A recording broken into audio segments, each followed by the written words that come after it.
Did you ever think you would make it? I feel I'm so close, I could taste sweet victory. I know this life meant for me. Yeah, why would you bet on Goliath when we got Bet David? Valuetainment, giving value's contagious. This world of entrepreneurs, we can't no value to haters. How they run, homie, look what I become. I'm the one. All right, here we go. Episode 260, Home Team. We haven't done one for a minute. Tom, you've been out of town. We've had a bunch of different things going on, but we're together here with the Biz Doc. Thanks for having me back. Vinny Oshana, Sauce, Rob, Malik. We got everybody in the house today. It's just a special one that we got. We got a lot of stories to go through. One thing I know for a fact, everybody in the East Coast today who has an iPhone woke up at 4:45 a.m. I know that. I don't know if you guys had an Amber Alert or not. Did that happen to you as well? It was a test. It was a test. It was a test. 4:45. I go on Twitter to think if it's like a thing on my phone. It's like, no, everybody. Did you just get an Amber Alert at 4:45? You know, can you imagine a test you do? Like, there's a time for tests. Like, exactly. Yeah. So I woke up, look at my phone here, and it says, this is a test, the emergency broad chasing system. I'm like, I'm in favor of that. Bill. But then I put my glasses on and said broadcasting. It's pretty good. It said broadcasting. Bill, don't. Hillary's the bigger question is, do any of you guys sleep with your phone ringer on? No, but you know what I'm saying? Like, you go to bed, turn it off. Do not disturb everything. Okay. It's I sleep with do not disturb. It's Amber Alert still goes through. It goes through. That's correct. Yeah. Oh yeah, my phone. I don't care if there's a nuclear. Well, listen, I'm not gonna know. I got 4 alarms in my house, and 2 additional ones in the middle of the night when they want to lick themselves, these 2 dogs. So we got 6 alarms that wake us up, but add a 7th one yesterday with Amber Alert, which was exciting. By the way, yesterday we went and we shut down a movie theater. The whole Valuetainment team, 65 of us, we watched The Air. What a freaking movie. What a movie. Amazing. Yes or no? I cried. I got like motivated. It was amazing. Maybe one of the best motivational scenes ever in a movie. I think so. When he's selling Michael and the family on going with Nike. If you haven't seen this movie, watch it. Air. If you run a business team, if you run a sales team, if you got an organization, if you're a leader of a pack, if you got kids that are competitive, go watch it with them. Trust me, there's going to be a lot of value from this. I've already watched it twice in 4 days, and in 2 weeks, we're shutting down a theater in Dallas to watch it with 300 people to watch Air again. It's that epic of a movie. The acting was amazing. Phenomenal. The lineup, the soundtrack, the music. The best actor, though, by far, was the guy that played Michael Jordan. The guy that played Michael Jordan. Yeah, he had no lines. He had no face. He was a silhouette. The epitome of entrepreneur the guy business. that designed the shoe was by far the best actor. He was hilarious. He was by far the best actor. Yeah. Tip of the hat to Ben Affleck, because if you liked Argo, he took a real story, brought that to life, and he's done it again here. And so I liked his outfit. He reminded me of Adam, the way he was the running outfit. Can you go and pink running outfit? And by the way, that is Phil Knight's persona, by the way. Yeah. That's Adam. No, the running outfit with the shorts, and that's the one. He would wear purple leggings That's my guy. and bright purple shorts. The pink one. It was pink. That's Adam. That's Adam. That's how Adam comes in every morning, by the way. He changes. In South Adam. Just a winner. That's a winner. Hey, that guy's worth $50 billion. I'll take a cue from him. Yeah, take it. Not Ben. The real Phil Knight is worth $50 billion. You're right. Okay, and so what do they call him, by the way? What do they call him? Shoe Dog. The Shoe Dog, right? That's the book. Yeah, exactly. Okay, let's go through some stories. We got a lot of stories today that we got to cover. One, there's this thing about Dominion. Fox had to pay $787 million. We have to cover this today. Whoopsie. Next, less than half Americans are on track for comfortable retirement. We may cover that. Public pessimism on the economy hits a new high. Amazon is slashing another 9,000 more workers amid a layoff wave that has expanded past tech to include bellwethers like Dow and 3M, okay? Musk says we need a normal person for president 2024. If you know that person, let us know. We're looking for him as well. Yeah. Trump posts on Instagram for the first time. I don't know if you guys saw it or not. There's a lot of why would that be the first post. DeSantis tried to buy her. Now she's helping Trump to bury her, okay? It's an interesting one. Chris Christie, calling out everybody, tears into DeSantis and Trump as he eyes 2024. Here are all the Republican candidates. We'll cover that. People are working in the office, spend 25% more time on their career development. We got a bunch of different things. Musk had something to say about Zuck. Maybe we'll play that clip. Florida is home of 4 out of the 5 largest metro areas with the lowest, ready, unemployment. Okay, New York's exodus of pro-business is not slowing down. There's a Biden poll that just came out that's not good. Joe Rogan just said, I would vote for Donald Trump. He opposes Biden's cabinet running the world's most powerful country. And we got AOC not happy with a couple decisions the mayor made. And then Megyn Kelly lost her mind on Dylan Mulvaney. You have to see this video. It's something else. Okay, so Tom, let's go right into economy and some business stories.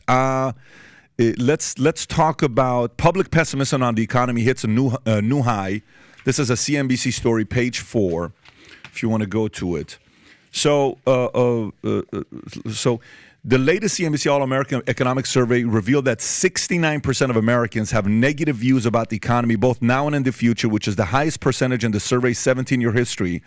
About 2/3 of Americans say their wages are falling behind inflation, and 2/3 say the nation is headed for a recession already in one. Joe Biden handling of the economy has received a disapproval from 62% of Americans, a deterioration from 57% to 38% margin in the last survey, which is the second worst reading of his presidency on the economy. His overall rating fell by 2 percentage points to 39, and his disapproval rating rose by a point to 55% compared to the November survey. Biden lost support from several key groups, including Democrats and independents. Tom, thoughts? Well, there's a couple sides of the economy. The market's doing well. We'll talk about that a little bit later. Oil is going to make a rebound. We'll talk about that later. But right now we're talking about people. And let's take it down to people. I usually go macro, and then Adam comes in and talks about consumer and people, but I'm going to talk about people. What people are saying, individuals, is all of these layoffs and the long-term effect. 6% inflation doesn't sound big until it's been going on for 18 months, and it's 6%, 6%, 6%. It starts getting you. The average Americans right now are saying that, wait, this is now really pinching me. Layoffs have now touched somebody I know. Layoffs have touched my nephew, my cousin. You know what? This economy is not helping me. And all the spin that the White House was putting on it was keeping people aligned. But now you even have Democrats and independents saying to Biden, hey, wait a minute, man, this isn't spin. This isn't transitory. And so things are shifting. And so people are being impacted by layoffs. Food prices especially have not retreated. So gas price at the pump, bounce around a lot. Eggs don't do that. They get there and they kind of stay there. And the price of food products kinds of, ends up staying there. So the average American right now, PBD, is hurting. And now they're voicing it, and it's coming out in surveys that the administration and others cannot put the public spin on and say, oh, well, it's just transitory. It's not that bad. The average person is saying, wait a minute. I'm getting squeezed, and I'm feeling it. I'm feeling it worse. I'm feeling it long term. And now the real savings rate, I don't know if I can retire. These are now high-level concerns. It's not just it's tough right now. It's like, do I have enough to retire, and what's going on? And by the way, my nephew has moved in with me, and I can't get him off my couch. Yeah. In fact, sorry, Tom, do you think that that's going to affect, voting when it comes down to the election? Is that going to be one of the key things that they're going to talk about, whoever's going to be going against? This is not going away. And to quote Bill Clinton, it's the economy's stupid. Yeah. No, it's real. Yeah. I mean, when Bill did that, he was pointing something out amidst all of the Bush senior strategy that they missed. And that went right to the heart of America. And that same thing that Bill said is true right now, and it's getting worse. Mm-hmm. Great. I think I always say this, there's things that matter and there's things you can't control. I mean, we have the perfect juxtaposition just on this page if you're looking at it right now. Mm-hmm. Public pessimism on the economy hits a new high. Got it. We just covered that story. Larry Summers, former economist, Fed chair at one point, or he was Secretary of Treasury. Larry Summers, 70% chance of a recession. Then you got BlackRock, Larry Fink, saying no big recession ahead for the economy. Which one is it? Do a coin flip. I think we can all feel the writing on the wall that something is happening. We understand something's happening, but what can you do about it? This Monday was tax day. Right? Well, I think it got extended 2 days beyond that. I think Tuesday. So Monday you had to get in by midnight to post. Exactly. But it's tax season right now. So when you do get your refund, $2,000, $5,000, $10,000, maybe you don't go on vacation this summer. Yeah. Maybe you don't ball out at the mall this summer. I don't know.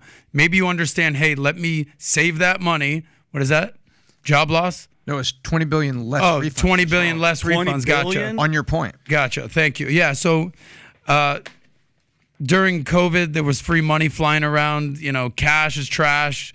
NFTs were more popular than money in the bank. I think at this point we need to establish just let's get back to basics, save that money, understand that if you do get that tax refund, be very prudent with it. But do you guys, the question though, do you guys think that they're just putting a Band-Aid on this right now? Because, I mean, how long have we been talking about, like, this bubble that's going to burst? Are they just waiting to see for the next administration, whoever it's going to be? Well, so they don't have to be on their blame? I'll use Pat's metaphor. We've been on steroids in this economy for well over a decade. Yeah. Okay? Very low interest rates, the stimulus checks. At some point, if you just continue to do steroids, you're going to die. Yeah. Or once you get off the steroids. Liver cancer. Yeah, that too. Shit. We all know Liver King, who was here a few months ago. Yeah. When you get off the steroids, just like when you get off heroin, there's going to be a really rough patch that you're going to have to deal with. And I think that's essentially what's on the come up for the economy at some point. But, you know, the sun will come out tomorrow. So we might have to go through some shitty, hard times in order to feel our best. So, you know, Tom, you said something here about what happened with $20 billion less. IRS says Americans are getting $20 billion less in tax refunds than the prior year. They issued 69 million refunds at $198.9 billion, which is $23 billion lower than last year. The average refund check is $28.78, about 9% lower than last year at $33.05. This is because there was no extra tax credits or pandemic-related stimulus payments delivered by the federal government in 2022. The decrease in refund size can be concerning for millions of Americans who depend on the influx of money from Uncle Sam to make major purchases, save on for retirement, or pay off debt. About 75% of adults who expect to receive a tax refund this year believe the money is is important to their overall financial situation, according to recent Bankrate survey. So here's the thing. When you make money, you can't tell the difference between $1,000 here, $5,000 here, $200 here, $500 here, $1,800.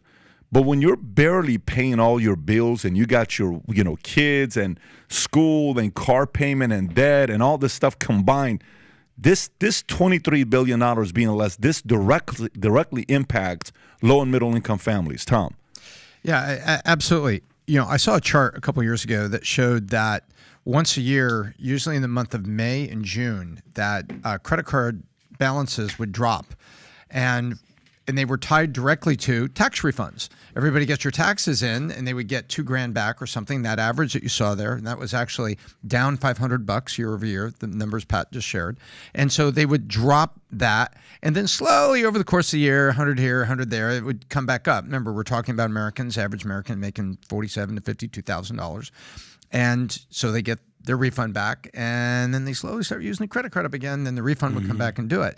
And we had this illusion that Adam was just talking about, that you had this, stimulus check. Remember those stimulus checks were $1,400. So 2 of those stimulus checks was like getting an extra tax refund that year. And we saw that it dropped, it dropped credit card balances a lot, and then they bounced back up thanks to poor discipline and inflation. Inflation hit hard.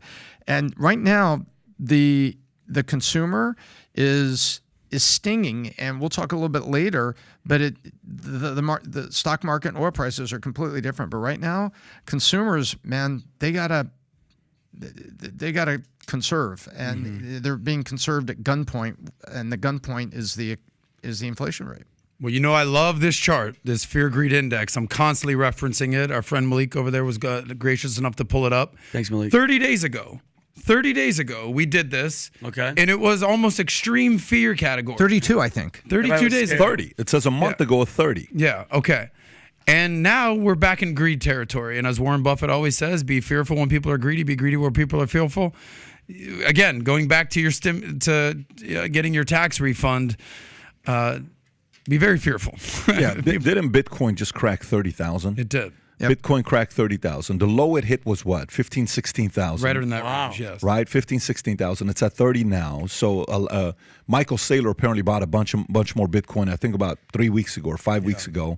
He went on Bitcoin. So, the concept, the old principles of saving money right now applies. This is not the season to be reckless with your savings. You know, a lot of people are sitting there thinking, well, you know, the stocks are up, market's up, it's doing okay, we're doing great. This is not over yet. No way. This season of unpredictability. The other day, a statistic I saw by Charles Schwab, that Charles Schwab's depositors are decreasing. If you type in Charles Schwab depositors decreasing, deposits shrink. There you go. This is from what? New York Times.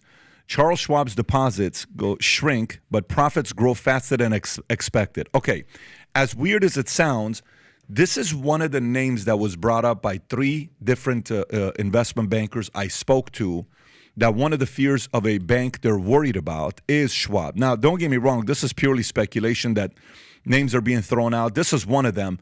We may have another bank or 2 or 3. Buffett came out yesterday and he said something interesting. He said, I'm willing to bet anybody $1 million, is what he said, that no depositor will lose any money. That's what he said. He says no depositor will lose any money because, here you go, Warren Buffett will bet you $1 million that no one in the U.S. will lose a penny of money to a bank failure this year. Now, depositor, keyword, what does he say?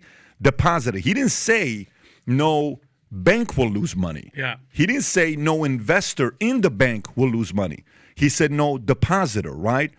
Recently said in an interview that there's no reason for anyone to worry about the safety, security, or availability of their deposits in the U.S. bank, and he's willing to bet his money on it. In an interview with CNBC, Buffett said, I will gladly put $1 million of my own money in the bank and have anybody else put $1 million in, and at the end of the year, if any American depositor had lost money from a bank failure, the other fellow gets the name gets to name where the $2 million goes to what charity. Buffett himself typically keeps his money in the U.S. Treasury bills.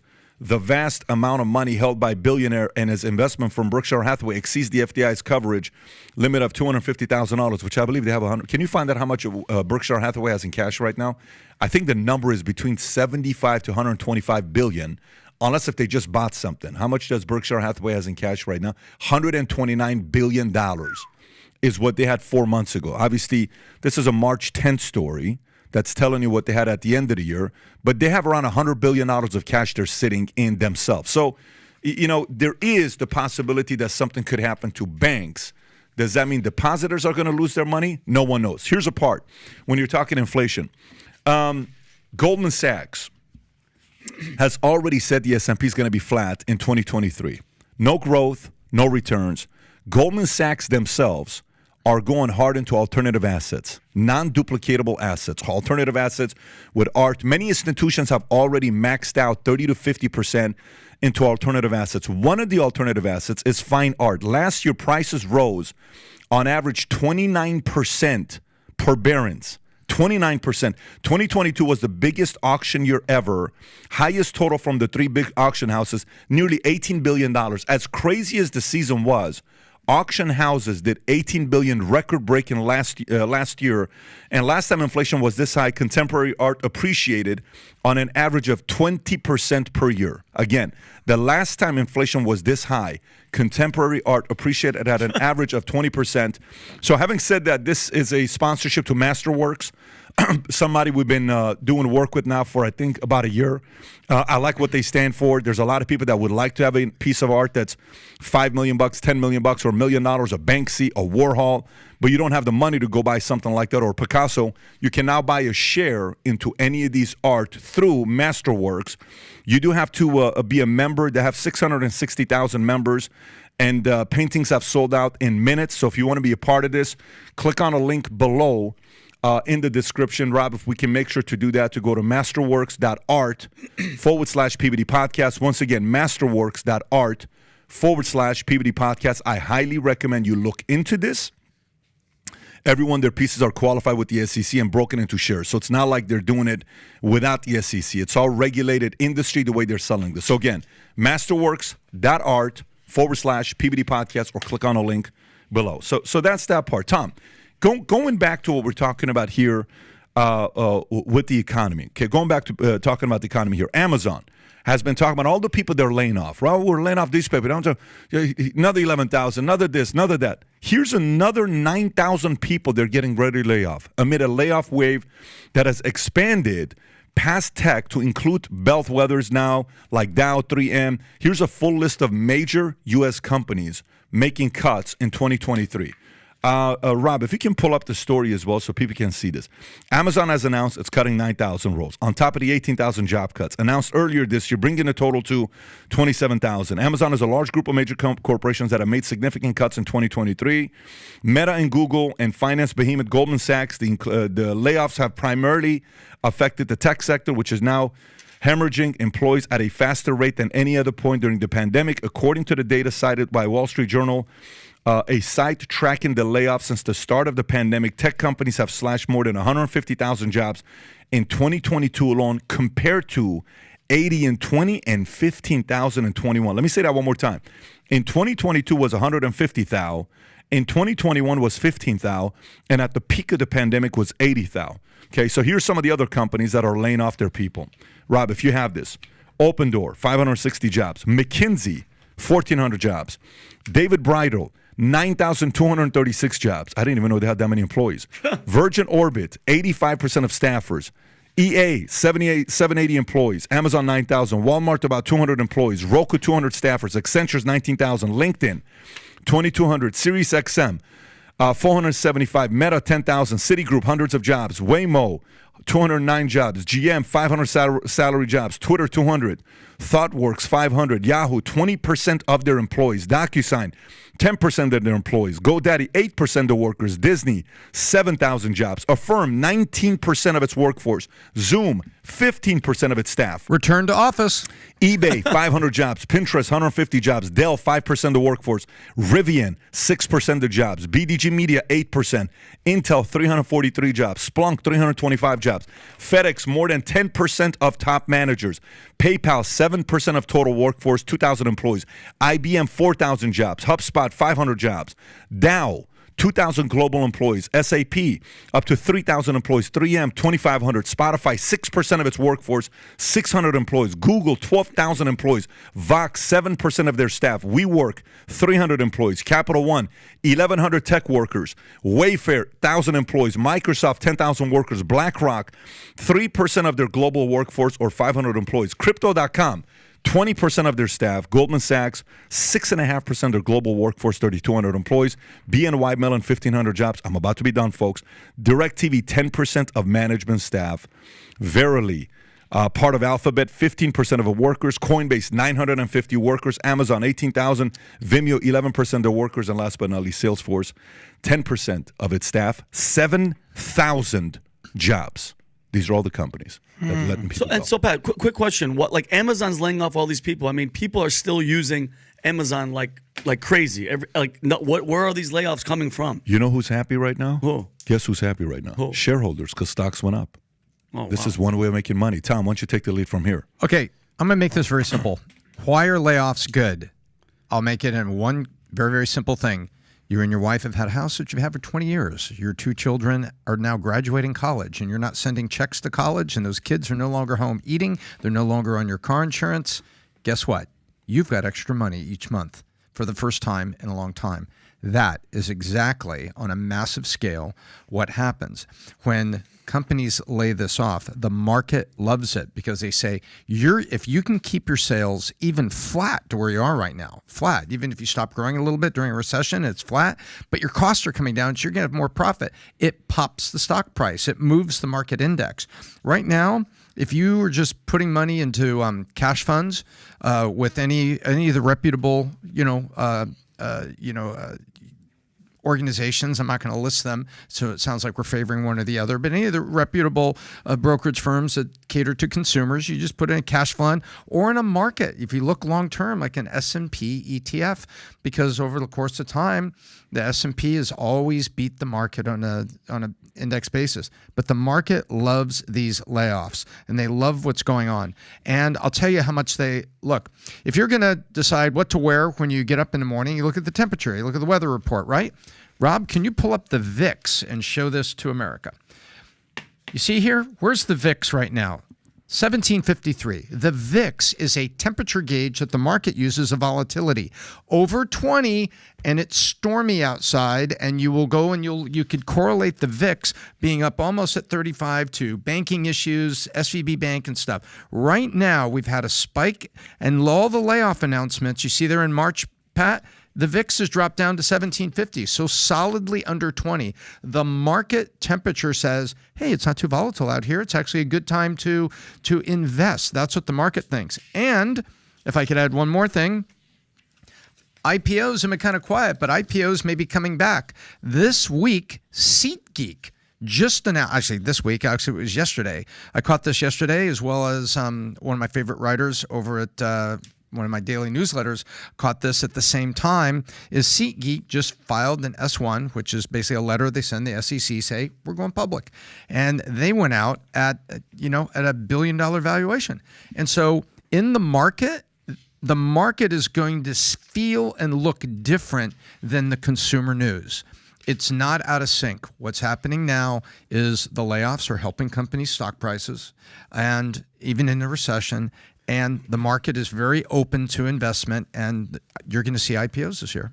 But Pat, I'm sorry, I'm not to cut you off, but when they lay off all those, I mean, it's good for the market, you're saying, but what about all the employees that are still working there? They just have to work harder, correct?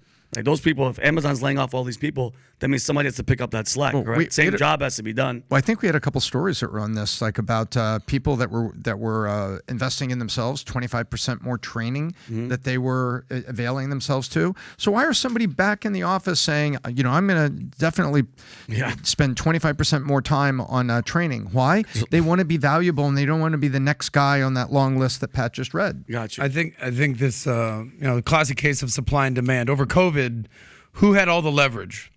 A lot of people would say that the employees had the leverage, right? I'm not coming into the office. I'm working via Zoom. I'm working from anywhere. Now at this point, employers have the leverage. I know you're in favor of typically cutting the bottom 10% of a workforce anyway. Things changed so dramatically during COVID. So let me just kind of give you a better metaphor. 2 years ago, we all remember that it was hot girl summer. Yeah. Hey, it's hot girl summer. All right, girl, do your thing. Yeah. Last year, our boy Chet Hanks was on. It was white boy summer. Yeah. Okay, this summer, it is tighten the F up, don't get fired summer. Remember your man on the street? Because layoffs are coming. Tighten up. Yeah. I'm sorry, I just interrupted you, Adam. I'm sorry about that. Remember your man on the street interview with the girl that had come down for spring break with her stimulus check? Oh, yeah. I said, did you get a stimulus check? This is in South Beach. She said, how much did you get? $1,400. Hell no, I got $5,600. I go, oh shit. She's like, I got dependents. I go, how much did you spend on this trip to South Beach? $5,600. I said, unbelievable. Let me say this though, about the question you asked and the point Tom was making. Yeah. People working in the office spend 25% more time on career development. This is a Bloomberg story. Gotcha. According to data from WFH Research, which is working from home, people working in the office spend 25% more time on career development activities than those working remotely, including mentoring, formal training, and professional development. You can't do that at the house. Yeah. The figures support the argument for hybrid work schedules as younger workers and particular benefits from an in-person mentorship on on-the-job training. Research has shown that working in the same building has an outsized effect on workers' training, and that face-to-face interactions with managers can be advantageous for career development. Employees who have more face-to-face interactions with their managers are promoted to a higher rate, and this could explain a third of the gender gap in promotions at the large financial firm studies. Now, the last sentence there was a little bit of a politically correct statement they added in there, but that should kind of tell you that. If you're in there, you're being challenged, you're being pushed, you're being seen, you're being held accountable, you're being driven, you're being asked, hey, how come you're not doing this? Have you thought about things? You may want to read this. Did you see this article? You're hearing other people having conversations with each other. That's helping you grow. You're sitting home. Who are you listening to? Yeah. You're listening to your, little dog right there barking at you. Hey, can you walk me for 5 minutes and come back? All these other distractions. So in a season like this, as crazy the economy is, this is the season to recreate yourself. The people at the top recreate themselves very regularly. And so the speed between three different people, let me kind of explain this part so this will make sense to you. This has been my experience having studied, coming up as a competitor, as a regular guy that was a 21-year-old Army guy. I'm like, who am I? I watched all my peers, and I asked myself, who's changing most often? So you got 3 people. You meet Johnny a year from now, 2 years from now, 3 years from now, 4 years from now, 5 years from now, he's the same person. All right, okay, no problem. Guess what? Life's going to be the same. If it's hard, it's going to be harder because you're getting older. So your market value is also going lower, right? Okay, the middle one is maybe recreate themselves once a year, okay? Or once every other year. Typically, they recreate themselves because of a crisis. They're forced to recreate themselves. They're forced to change. They got fired, heartbreak. Something happens, so they're forced. I better change or else this. But these guys typically, after they recreate themselves and they see immediate results, they go back to their shitty habits and then boom, they're forced again. So every 2 to 5 years, they're forced to recreate themselves. The third group, dude, every 3 to 6 months, you don't see them, you don't recognize them. They're talking about a whole different thing. Their mind's in a whole different thing. They're developing on this, working on this project, that project, this project. So you're like, man, I can't catch up to this guy anymore. It's because they recreate themselves more often. The best compliment you can get today from somebody you haven't seen for the longest time is, man, I don't recognize you. What happened to you? You've changed. If everybody recognizes you all the time and you're the same, you ain't recreating yourself. This is a season where many will be forced to recreate. But those who choose to recreate and keep recreating yearly, if not even faster than that, future looks very bright for you.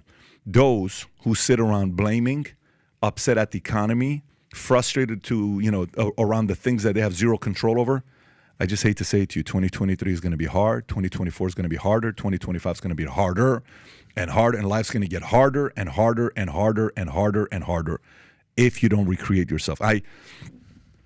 Just in the last 30 days, how many grandmothers have died in the building here? In the past 30 days. 3. What? In this building here. How many people do we have here? We don't have thousands. We have 65, 64, whatever the number is, right? Yeah. Okay.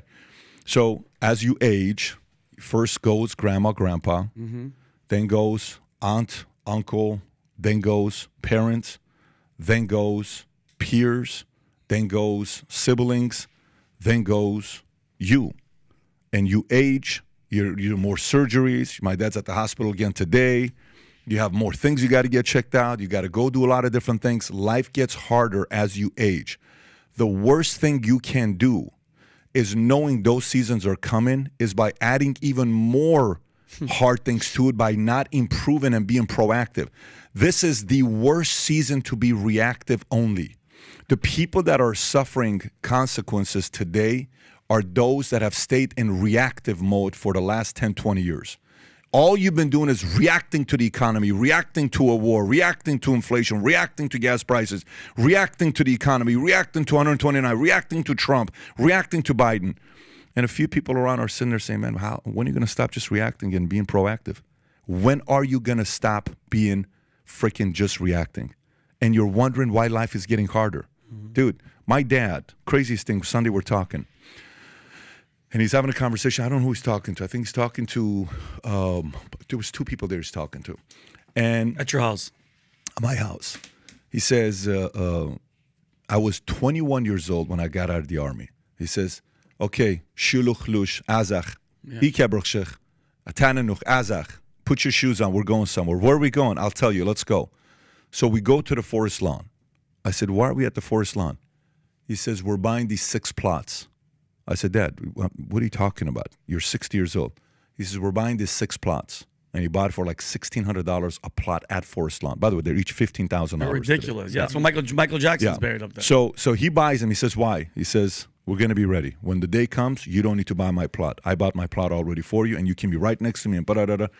See, the man is all about anticipation, proactive preparation. These boring principles makes people's lives around you better. I love traveling with Tom. You know why? Say shit hits the fan on a flight that we're going. So one time it happened with Hawaii. Tom has already got 7 plans. He already knows what Delta's got, what this guy's got, what that. You have no idea how safe I feel traveling with this guy, okay? Because Tom is the epitome of being proactive and prepared, right? Mm-hmm. Being around people that are reactive, stress level goes up, anxiety goes up, you're so worried, you have no idea what's going to happen. Dude, people that give you peace around you, they're prepared, proactive people. Mm-hmm. So today, listen, if you're listening to this and you're kind of stressing out because you're more on the reactive side, well, then change. Let's roll. No more reactive. By the way, this doesn't mean proactive people are not reactive. Proactive people are automatically reactive, but reactive people are not automatically proactive. Be proactive and reactive instead of just reactive, and life's going to be fine for you for many, many years to come. So the reactive folks are about to pay a price. Hopefully they'll change. The proactive people, trust me, are going to be fine. That was awesome. That was fantastic. And talking about the point of the grave, and since you already know where, this train is going to end at one point, what do you have to lose? Go for it. Do it. Don't be lazy. My mentality has changed recently because of that same fact. We know we're all going to die. What are you waiting for? Do it. You bought your plot, is what you're saying? I bought a plot for $15,000. You know, it's really interesting. But you know what? Yeah, but not because I'm lethargy. Always remember Lethargy. that. Lethargy. Lethargy. Leather. It's very interesting. On BizTalk Podcast on Monday, there was a guy that asked me, he says, hey, should I sell my house and use that to start my business? Should I go rent with a friend? And I sat there thinking about that, and the answer I gave to him is, if you're thinking about doing that, and setting the dollars aside, he was making a very informed choice about being prepared, that if he wanted to step out and start a company and the things that he thought that he knew a lot about the industry and stuff, he was willing to sell his house right now with what he can with the peak. There's a little bit of peak. He's probably going to make more than it was worth in 2019, 18. And then do it.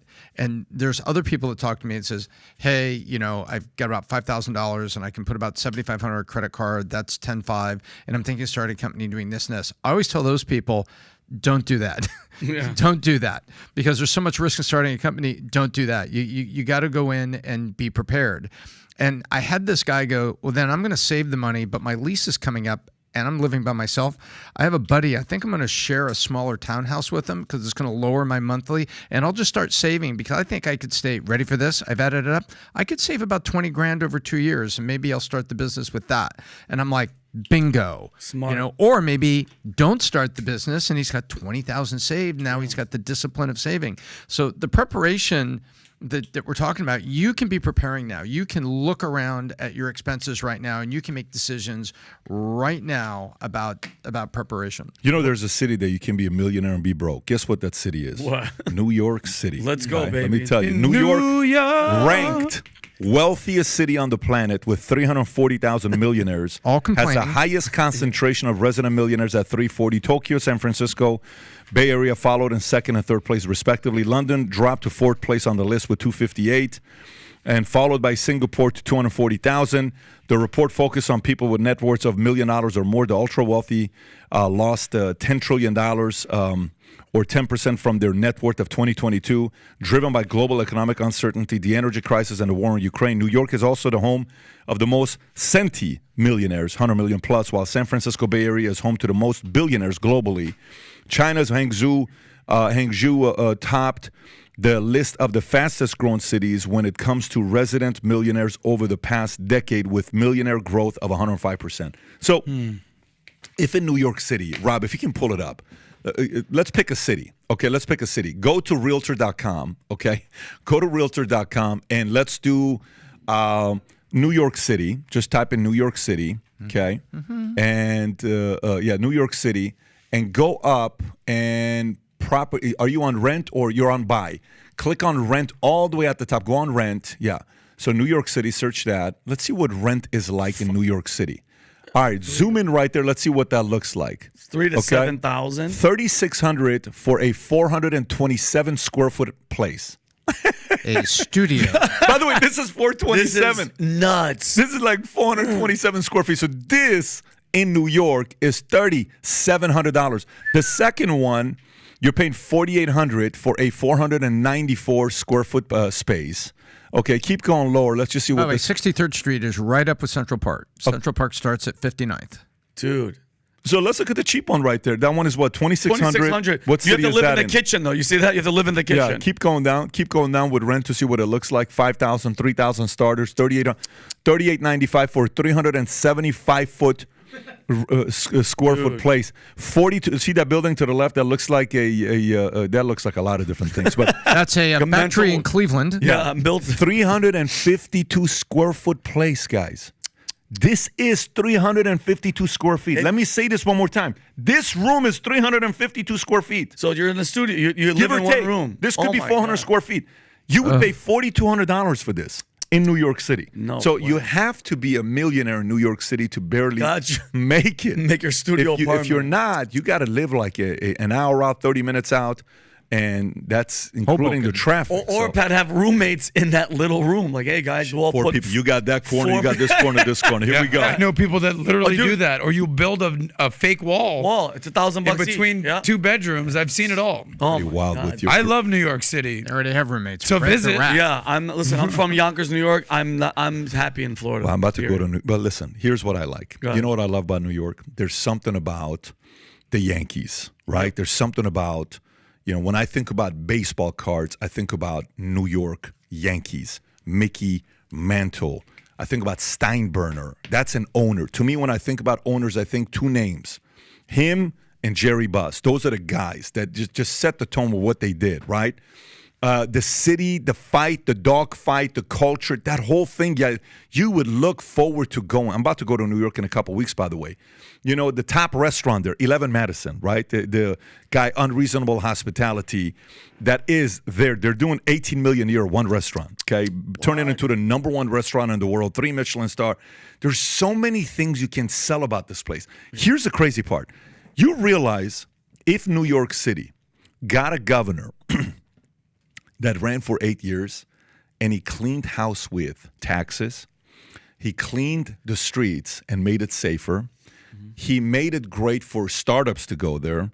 He actually invested into police and encouraged the mayors to invest in police, and he cleaned the place up. You realize, good luck, everybody else. Yeah. That's how great of a place that place is.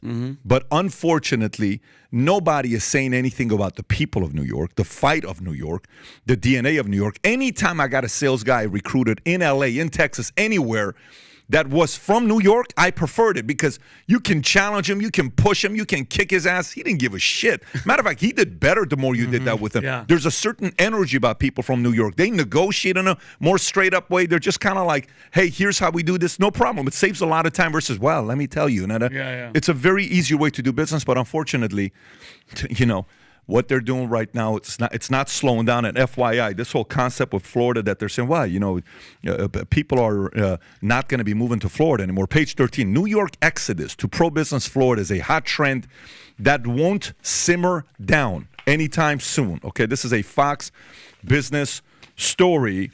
Thousands of Americans have moved from New York to Florida during the pandemic to escape high taxes and crime rates. The trend has continued with 10,000 New Yorkers already leaving the state in the first quarter of 2023. This year, folks, not last year. Okay, and this is written by Jenna, an associate at Sotheby's International Realty. Florida's chief financial officer, Jimmy Patronis, said that 900 new residents move to the state every day from the states such as New York, Jersey, and Illinois. 900 a day. That's 27,000 a month.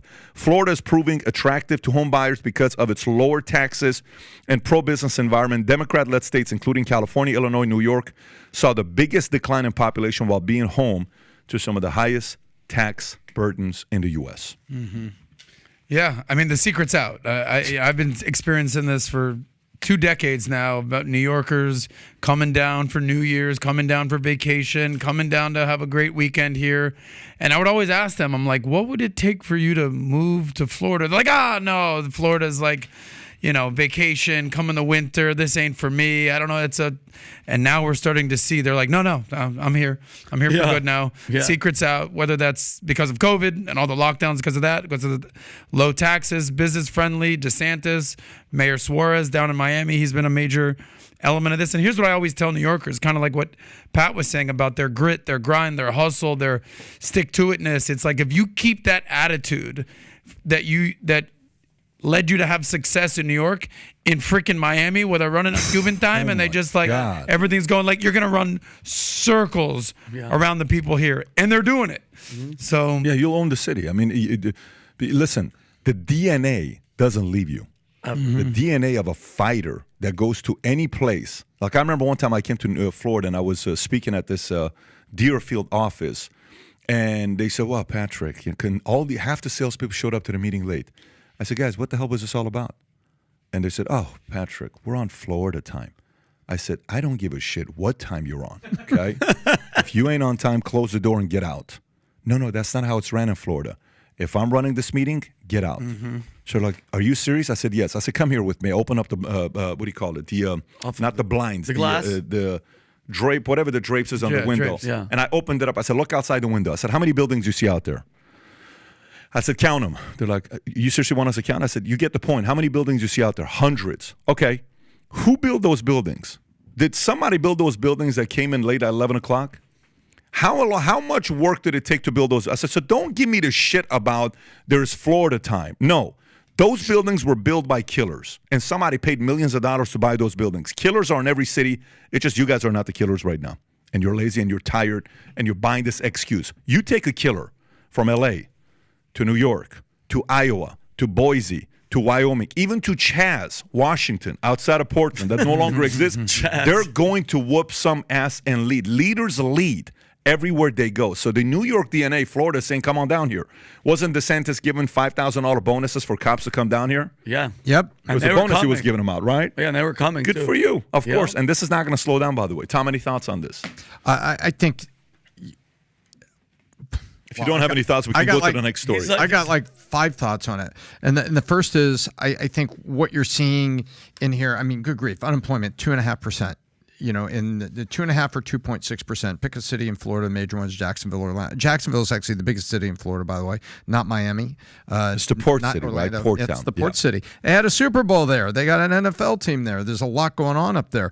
And you take a look, we got 2.5 unemployment, and you put a playing field in place. You put a canvas in place, like, you know, the leaders in Florida, and there's a lot of credits given to DeSantis, well deserved. But you know what? There's also what Mayor Suarez is doing. When leaders put a canvas in place that attracts people, they come and paint beautiful pictures. And that's what you're seeing here. People are coming down here. And you know what? I like it. That, you know why Florida's going to be safer?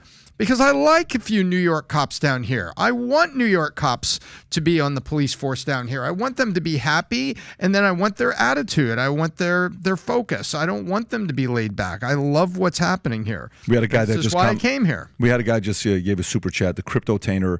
I'm from New York, sister with fam, and my mom moved to Florida last year. PBD gave me a job. I moved to Florida this summer, got banking, sales, real estate, and crypto experience.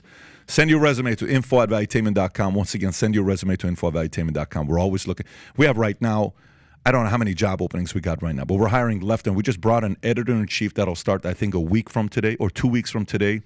Anyways, you'll see the people we're bringing left and right now when we're hiring. We're looking for strong talent. If you're one of them, send us your resume. We're BizDoc's always looking for a in. business analyst. Want to work with the BizDoc? Send it in. Yep, and more, by the way, and more. Okay, so the question about Dominion, when are we going to get to it? We're going to get to it in the second half when this thing is packed. So once this thing hits 8,000, we'll hit the Dominion story because it is a story a lot of people want us to talk about. Okay, so Elon Musk says he wants a normal person for president in 2024 whose values are smack in the middle of the country. Okay, I mean, a lot of people, you know, the saying goes, we need another Ronald Reagan. We need somebody that's a normal person. We need a young person. We need this. We need that. And a lot of people are there. But in an interview with Fox, he said he prefer a normal person for president 2024, someone with common sense and whose values are smack in the middle of the country, adding that they would be great. Musk, who voted for Joe Biden in 2020 election, has praised and criticized both Donald Trump and Biden in recent years, calling for maximum age limit for lawmakers and saying politicians should be ideally within 10 or at least 20 years of the average of the population. Musk's political stances have shifted to the right in recent years, and last summer he said he voted Republican for the first time, backing former Texas GOP Representative Mayra Flores in a special election. Here's a guy that voted for Biden who's saying something like this. Okay, he's a guy that voted for Biden is saying we need somebody like this. What do you think about his comments here, Adam? I think he's spot on. I think it's, you know, whether it's Elon Musk, whether it's a Joe Rogan, whether it's a Bill Maher, in terms of political ideology, I kind of am in that camp where it's like you're typically just more of a classic liberal and you're like, here's what I kind of stand for and this is kind of what I believe. I'm not I don't have any strong ideologies, super far left or super far right. But I think as we've seen over the last few years, I think whether it was none of those guys were voting for Trump. Zero. Elon Musk was not voting for Trump. Bill Maher certainly wasn't. Rogan was definitely not. And I think, just putting myself in that type of camp, I was not. I think all of them, including myself, are all like, kind of looking at this Trump character now. I don't know. Sleepy Joe just ain't it. Yeah. And I think that's why people are so attracted to DeSantis. It's kind of like Trump light. But I think at this point, everyone any has to keep light an products open have mind. not been doing well lately. That's the true. That's challenge. true. It's Bud just Light, like other that. than Coors Light, is maximizing Yeah. But the Bud Light drama. And it is. But I think it's if you're one of those people, what I would say 10% of the country who has an open mind. Okay, we already know that 45% is going right, 45% going left. There's nothing that you're going to do to sway these people's opinions. They are dug in. Oh, yeah. Nothing. So those 10%, those people who have voted for Bush, voted for Obama, voted for Trump, voted for Biden, they're swing voters. I think they are the people that we need to continue to pay attention. By the way, the other day we had Clay Travis and Buck Sexton here. Okay.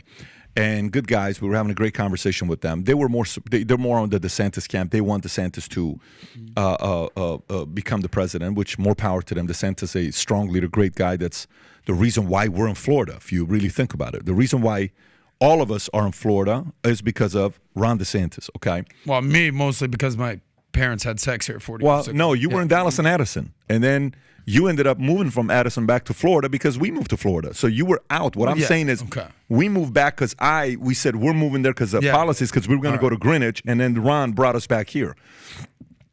And one of the questions I asked him is the following question. I want you to think about this here, and I want to hear what you're going to say. I asked them the question you and I cannot answer because we know what they said. Okay. They don't know it, okay? I said, what do you think is the amount of influence Rogan, and I'm going to go to you first, and I'm going to go to you. And I want you guys to write the number down before you say it, okay? What do you think is the influence Rogan and Musk have in flipping votes? So, just 2, 3, 4 years ago, Joe Rogan endorsed Bernie Sanders. Yeah. Okay, whatever the timeline was. Elon Musk voted for Joe Biden just 3 years ago. Now, both of them are saying to save the country, you have to vote Republican. And not even that. Joe went as far as saying, I would vote for Trump, okay? I would vote for Trump. Let me read the story, and then you guys can give me your number. And folks, if you're listening to this, I want you to put your answer as well. Some of you guys watch the podcast, so you know what they said, but I want to hear your answer. I would vote for I would vote for Donald Trump. Joe Rogan opposes Joe Biden's cabinet run the world's most powerful country. I would vote for Trump before I would vote for Biden. The thing with Biden is he's gone. You know he's gone. You're going to be relying on his cabinet, and I knew his cabinet would be a sideshow of diversity. You can't have those kinds of people running a Ben & Jerry's. You certainly can't have those kinds of people running the effing most powerful country in the world has ever known. It's nuts, said Joe Rogan on his podcast. Okay? So now, Joe, the number one podcast in the world, Elon Musk, runs Twitter, richest man in America, most powerful guy in America, the way he is doing what he's doing with social media and technology.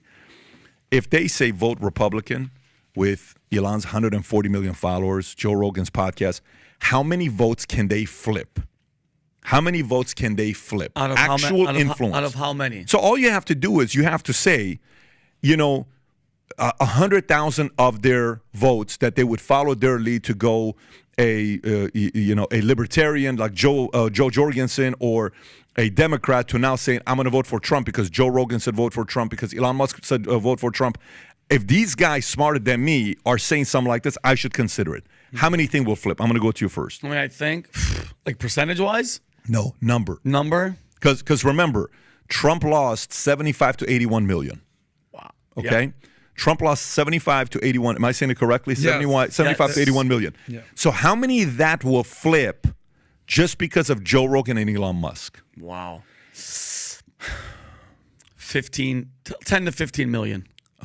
What? Is that bad? I had it to people going, you know what, Joe Rogan's telling Let me see what That's Tom thinks. What do you It's a think? lot. I want to see That's what a Tom lot. thinks. That's a lot, Vinny. You asked the number of votes last, and what I had done is of the 12% indies, I think Rogan can move 2 of those percentage points, and I think Elon can move 4.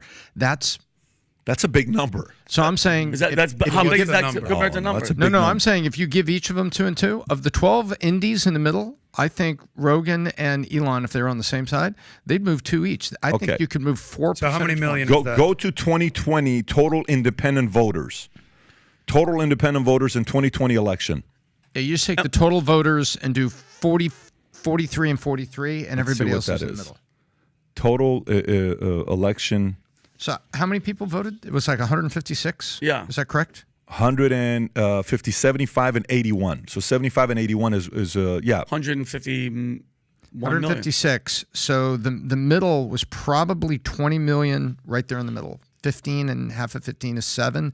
So yeah, I would say that's probably 20 And when you million say like, right in the and middle. Pat, like you're talking about Rogan and Elon going, hey guys, listen, do not vote Democrat. Oh, 100% they're go Republican. going to be going 100%. aggressively. Remember, no, they don't say it, they don't do say not. it once. They go over and over and over They and are over. again. super concerned about what's going to be happening. These guys will be pushing this.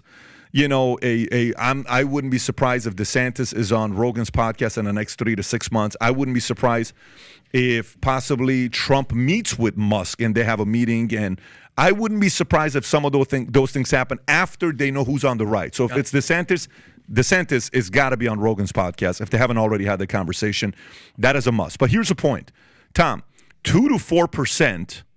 Think about that number, 2 to 4%. Okay, that's a real number. It's not 15 million. 2 to 4% ends up becoming what? 10%, 15 million. So you're saying really the 2 to 4% of the 12% is what you're saying. So not 2 to 4% of the 2 15. to 4 points of those 14 points. 2 to 4 points of those 14 points. Correct. So 2 to 4 points of the, let's just use the number 3. Okay. 3 of 14. So let's do 156. What's 156 times 14%? Well, every 1% is 1.56. So what is that times 14? That's what I'm saying. So if we do 2.1 21, million. 22. 56 times I said 2.1. 50 million.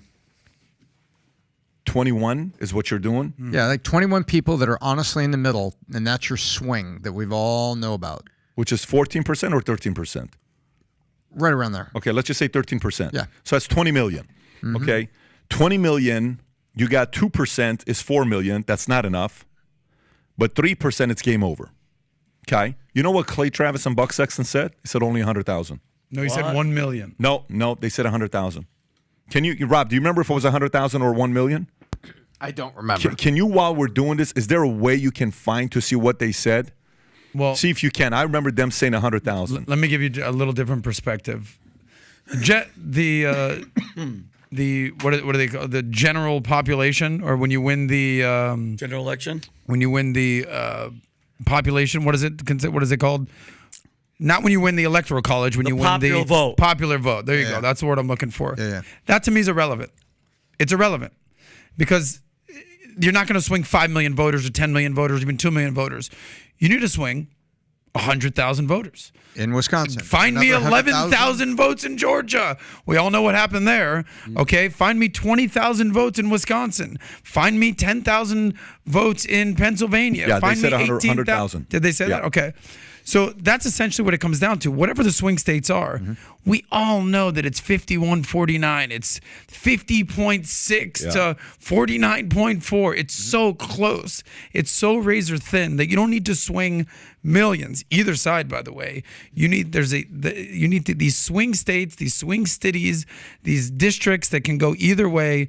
That's who you need to flip. And by the way, we saw in Florida in the gubernatorial election what happens when the independents break 72%. The independents broke 72 for DeSantis, and you go take a look at the map. Everything was red except Broward and the small county on the south side of Orlando, correct? Correct. And it's the same thing that happened in 2016. Those same independents broke for Trump because Hillary wasn't campaigning in the blue states or in the blue wall. And the same thing happened in 2020 when all those same voters broke for Biden. So the independence of where it's at. We all know that preaching to the choir is a losing argument. The true independents follow what Rogan and Musk have to say. The true independents follow what the libertarians and the independents follow what Rogan and Musk have to say. Fully agree with that. Fully agree. So to me, when Clay Travis and Buck Sexton said 100,000, I'm like, yeah, I don't know. I think it's a bigger number than that. Tom, if it's 3%, I don't think it's 3%, but I don't think it's 100,000. But if those two go and they support it the way they do, I don't know. They could change the tide. Oh my God. Here's what I was considering. You want to know what I was considering there? What I was considering was, I remember what happened with Rush Limbaugh and Newt Gingrich. I remember what happened. And remember that wave that came up and bit Clinton really hard. That was like Rush demonstrating the power, of the medium of the time. Now I look at it and I see what happened with the Tea Party. And so, Pat, it takes a few voices, but if the voices are a wave, it's not just Rogan. It's Rogan's influence base, and it's the people that are in that influence base that are influencing others as well. Because, right? Yeah, see, I doubt the GOP would have won the House in '94 without Rush Limbaugh. And that was, what was Gingrich? What did he call that? Contract with America? Was that what it's called?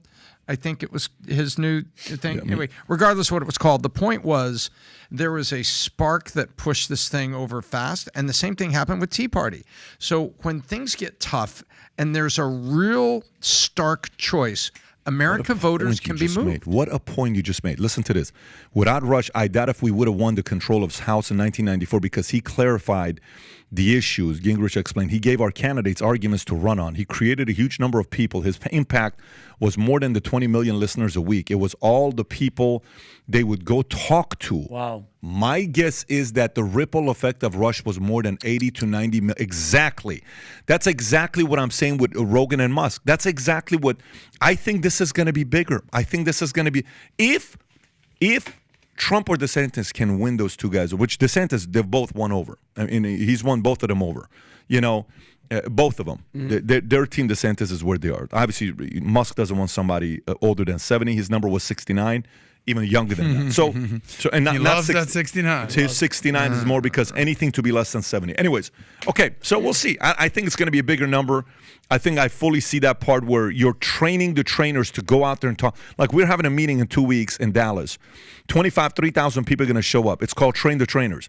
That meeting, when they leave, it turns into 50 to 100,000 insurance policies.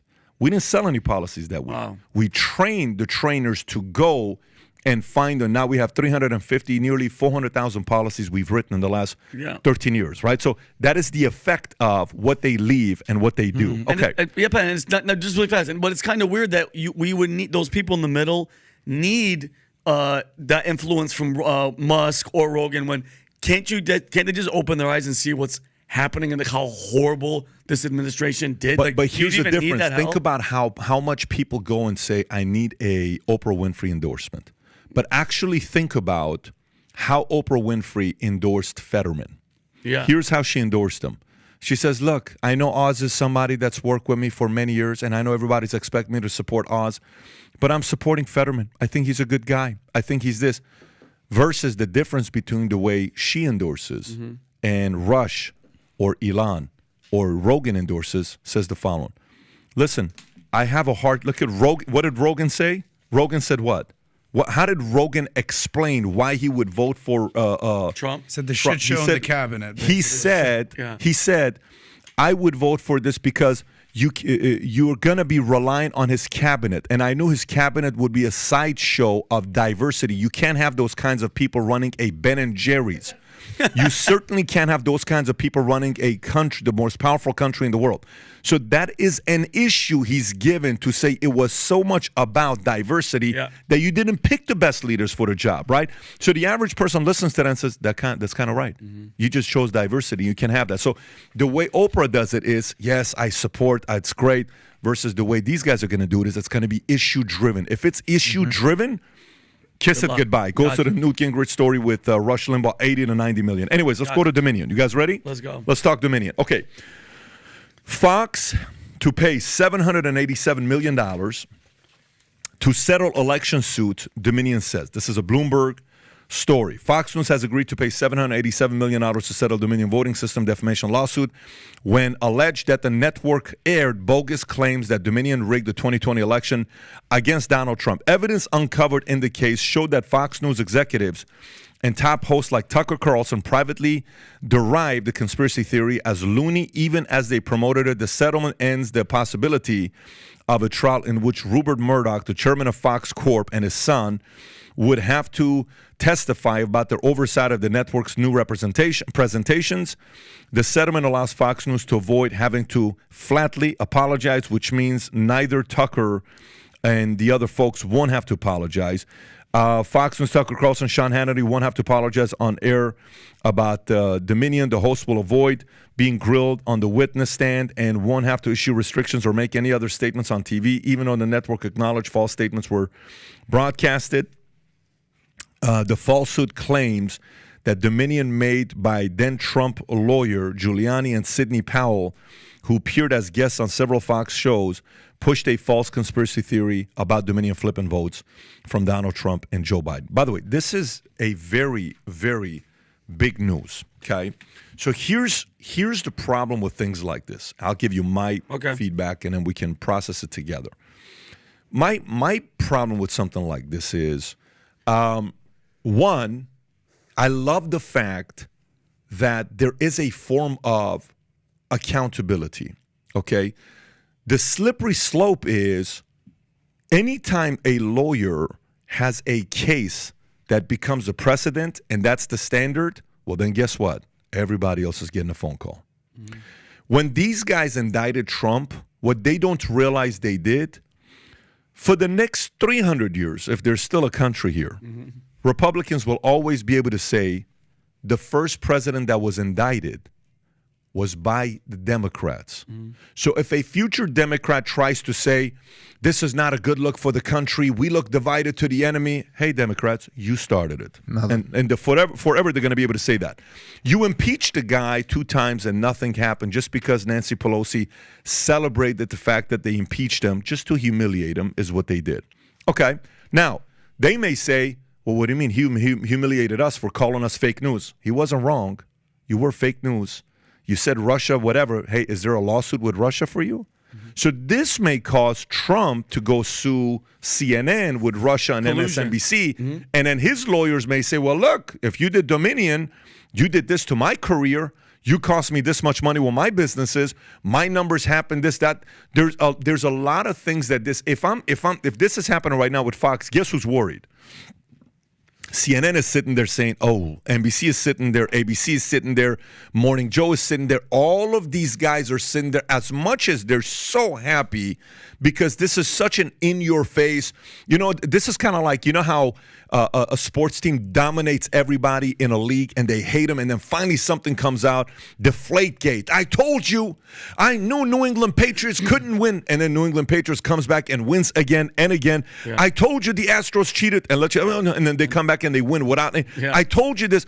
So there's an element of that that's happening today where everybody on the mainstream media is celebrating this, having drinks, getting hammered. This is the biggest party they're having to celebrate this. But I think there's going to be more things that's going to backfire with this, Tom. I'll tell you who I actually believe that MSNBC and NBC and Brian Roberts at Comcast have been remarkably quiet on certain parts of this.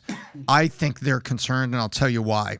If you go take a look at the Steele dossier and what Rachel Maddow did on MSNBC, it's exactly what you said. I would be on Trump's side lining up at her door because the Steele dossier and everything turns out also fake, also was wrong.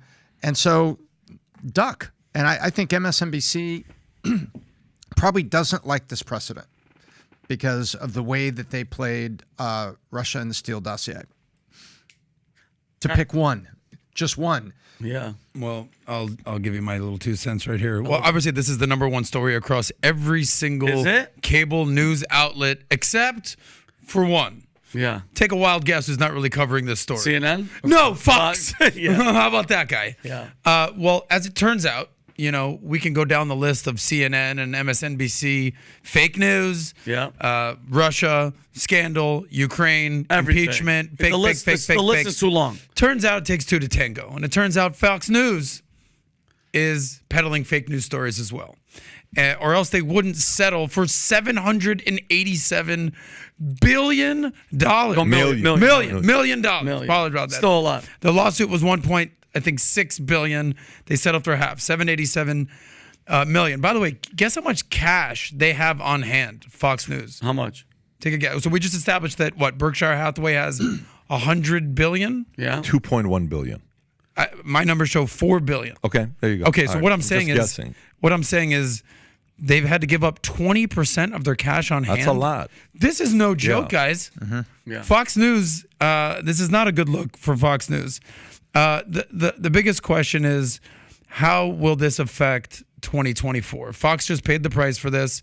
They avoided Tucker and Laura Ingraham and Sean Hannity and all the cohorts having to basically be show ponies for in a trial, so that they avoided literally getting egg on their face. They didn't have to apologize. They didn't have to admit guilt. They didn't have to, give accountability. They just had to pay $787 million. I apologize for saying B earlier. But this is not a good look for Fox News. But this will go back to three things. Again, the same things that the Democrats, I won't say won, while they didn't lose the midterms. The same three things. Election denial is not a winning message. Newsflash to Donald Trump. Stop it. It cost you in the midterms. It just cost Fox News, $750 million. Yeah. This is not a winning message. Drop it. Win on your merits. Win on your policies. Win on the shit show that is Joe Biden. Yeah. Win on that. Stop being a victim and say the truth and win on that again. Because saying that I really want it and it's all fake news, well, it's not a winning message, clearly. I mean, it just sucks for him because, not sucks for him, but I mean, can you blame somebody like Trump not trusting the same people that did all these investigations and all this, and dominion with the I Democratic totally Party's understand whole that, different but situation. Pat brought this up with Rudy Giuliani on the podcast the other day. It's like, okay, so let's say you can't trust the system. Let's say you can't trust the voting machines. Let's say you can't trust government. What happens? We saw what happened in Georgia. You encourage people to do what? Not vote. Okay, and that's why Georgia picks up 2 Senate seats, and you end up flipping the Senate because you're encouraging your base not to come out and vote because you can't trust the machines. This is a losing message. Yeah, you're right. This is something we never got behind of. I mean, we listen. We interview everybody. I don't care who you are. I'd love to have Robert Reich on. He won't show up. We'd love to have Bernie Sanders on. I'm telling you, they won't show up. Of course not. We've had all the guys that people, you have no idea. You would never have Cenk on. Well, we had him on. You'd never have David Pakman. You'd never have Kyle Kulinski. You'd never have Sam Cedar on. And then, by the way, on Twitter, they no longer say you would never have because we have. Yep. You would never have this. Dude, we don't mind sitting down, having a conversation about this. We even had Dinesh D'Souza on, I think, at one point. We did have Dinesh. Yes, we did. About Yeah. Yeah. So mules. but to me, this is concerning in a different way. It's not at all a way of like what people are thinking. This is a complete different way. I think when Alex Jones was sued for however much money the money was, Billions. I'd say that's a very, because what it makes people do. I mean, if you think about this, fine, dude. For how many years did CNN, MSNBC talk about Russia? How many years was it? They still talk about every day it. for 3 years. They talked about it. Yeah. How come they're not sued over it? That's a great question. Why are they not being sued over that hoax that they held? They should be. If I'm Trump right now, I'm calling my lawyers and I'm saying, you know what? No problem. File a $4 billion defamation lawsuit against CNN, MSNBC, ABC, CBS for the Russian hoax with the Durham report coming out. Sue them for $4 billion, $5 billion. He may even do $10 billion because of those every freaking day they did for how long, right? But I don't think that's the direction we should go to. But I think we're going. It's too late. I'm telling you right now, if Trump is who I think he is and the types of people he has around him, why wouldn't he sue those guys as a defamation. He's a counterpuncher, isn't he? He's a New York counterpuncher. Yeah. This is this is a layup counterpuncher to Russia that needs to get done already because he can say he hurt the re-election. They did. There's so many They different heard ways. his name. They heard his company, his name, yeah. his family, the whole thing. But and Pat, mind you though, I'm not. Listen, we know that there's cheating in voting. I don't care what anybody says. I don't know about how grand the scale is, but there was always discrepancies. Two things I want to ask: are they still going to use the Dominion? Is Dominion still being used for the next coming elections? Like, is Dominion across the board, Pat, being used all the time? I believe so, and there's also something to just keep tabs of. There's another lawsuit coming down the pike from the other vote counting machine, which is called Smartmatic. Yeah. You familiar with these guys? Yeah. Dominion was suing for what, 1.3 billion? Smartmatic is 2.3 suing. billion. Dominion was suing for 2.7 billion. Yeah. Okay. No, Smartmatic is suing for 2.7 billion. Dominion was, I think, 1.6, and they got half of it. Yeah. Something like that. Yeah. There's so many billions being flown around with this Dominion stuff. Yeah. There's going to be settled right there. So Fox might end up having to pay another $1 billion for endorsing these lies. So, But I heard a lot of it was them bringing on people who were saying discrepancies, especially anything computer. I don't care what anybody says. I'm not saying they did, but can you really trust it? The integrity of just voting and mail-in ballots and all that. It's just there's a difference. I don't know, dude. There's a difference we learned from Phil Mudd, CIA, who was here. He says there's a big difference between what you think and what you can prove. 100%. And with much respect to Rudy Giuliani, because we had a great time with him. I thought people thought, was he nuts? Was he insane? I was actually like, no. No, I was impressed. It was actually cool. Yeah. But he firmly thinks Yep. that the election was stolen. Mm-hmm. But he hasn't done anything to prove it whatsoever.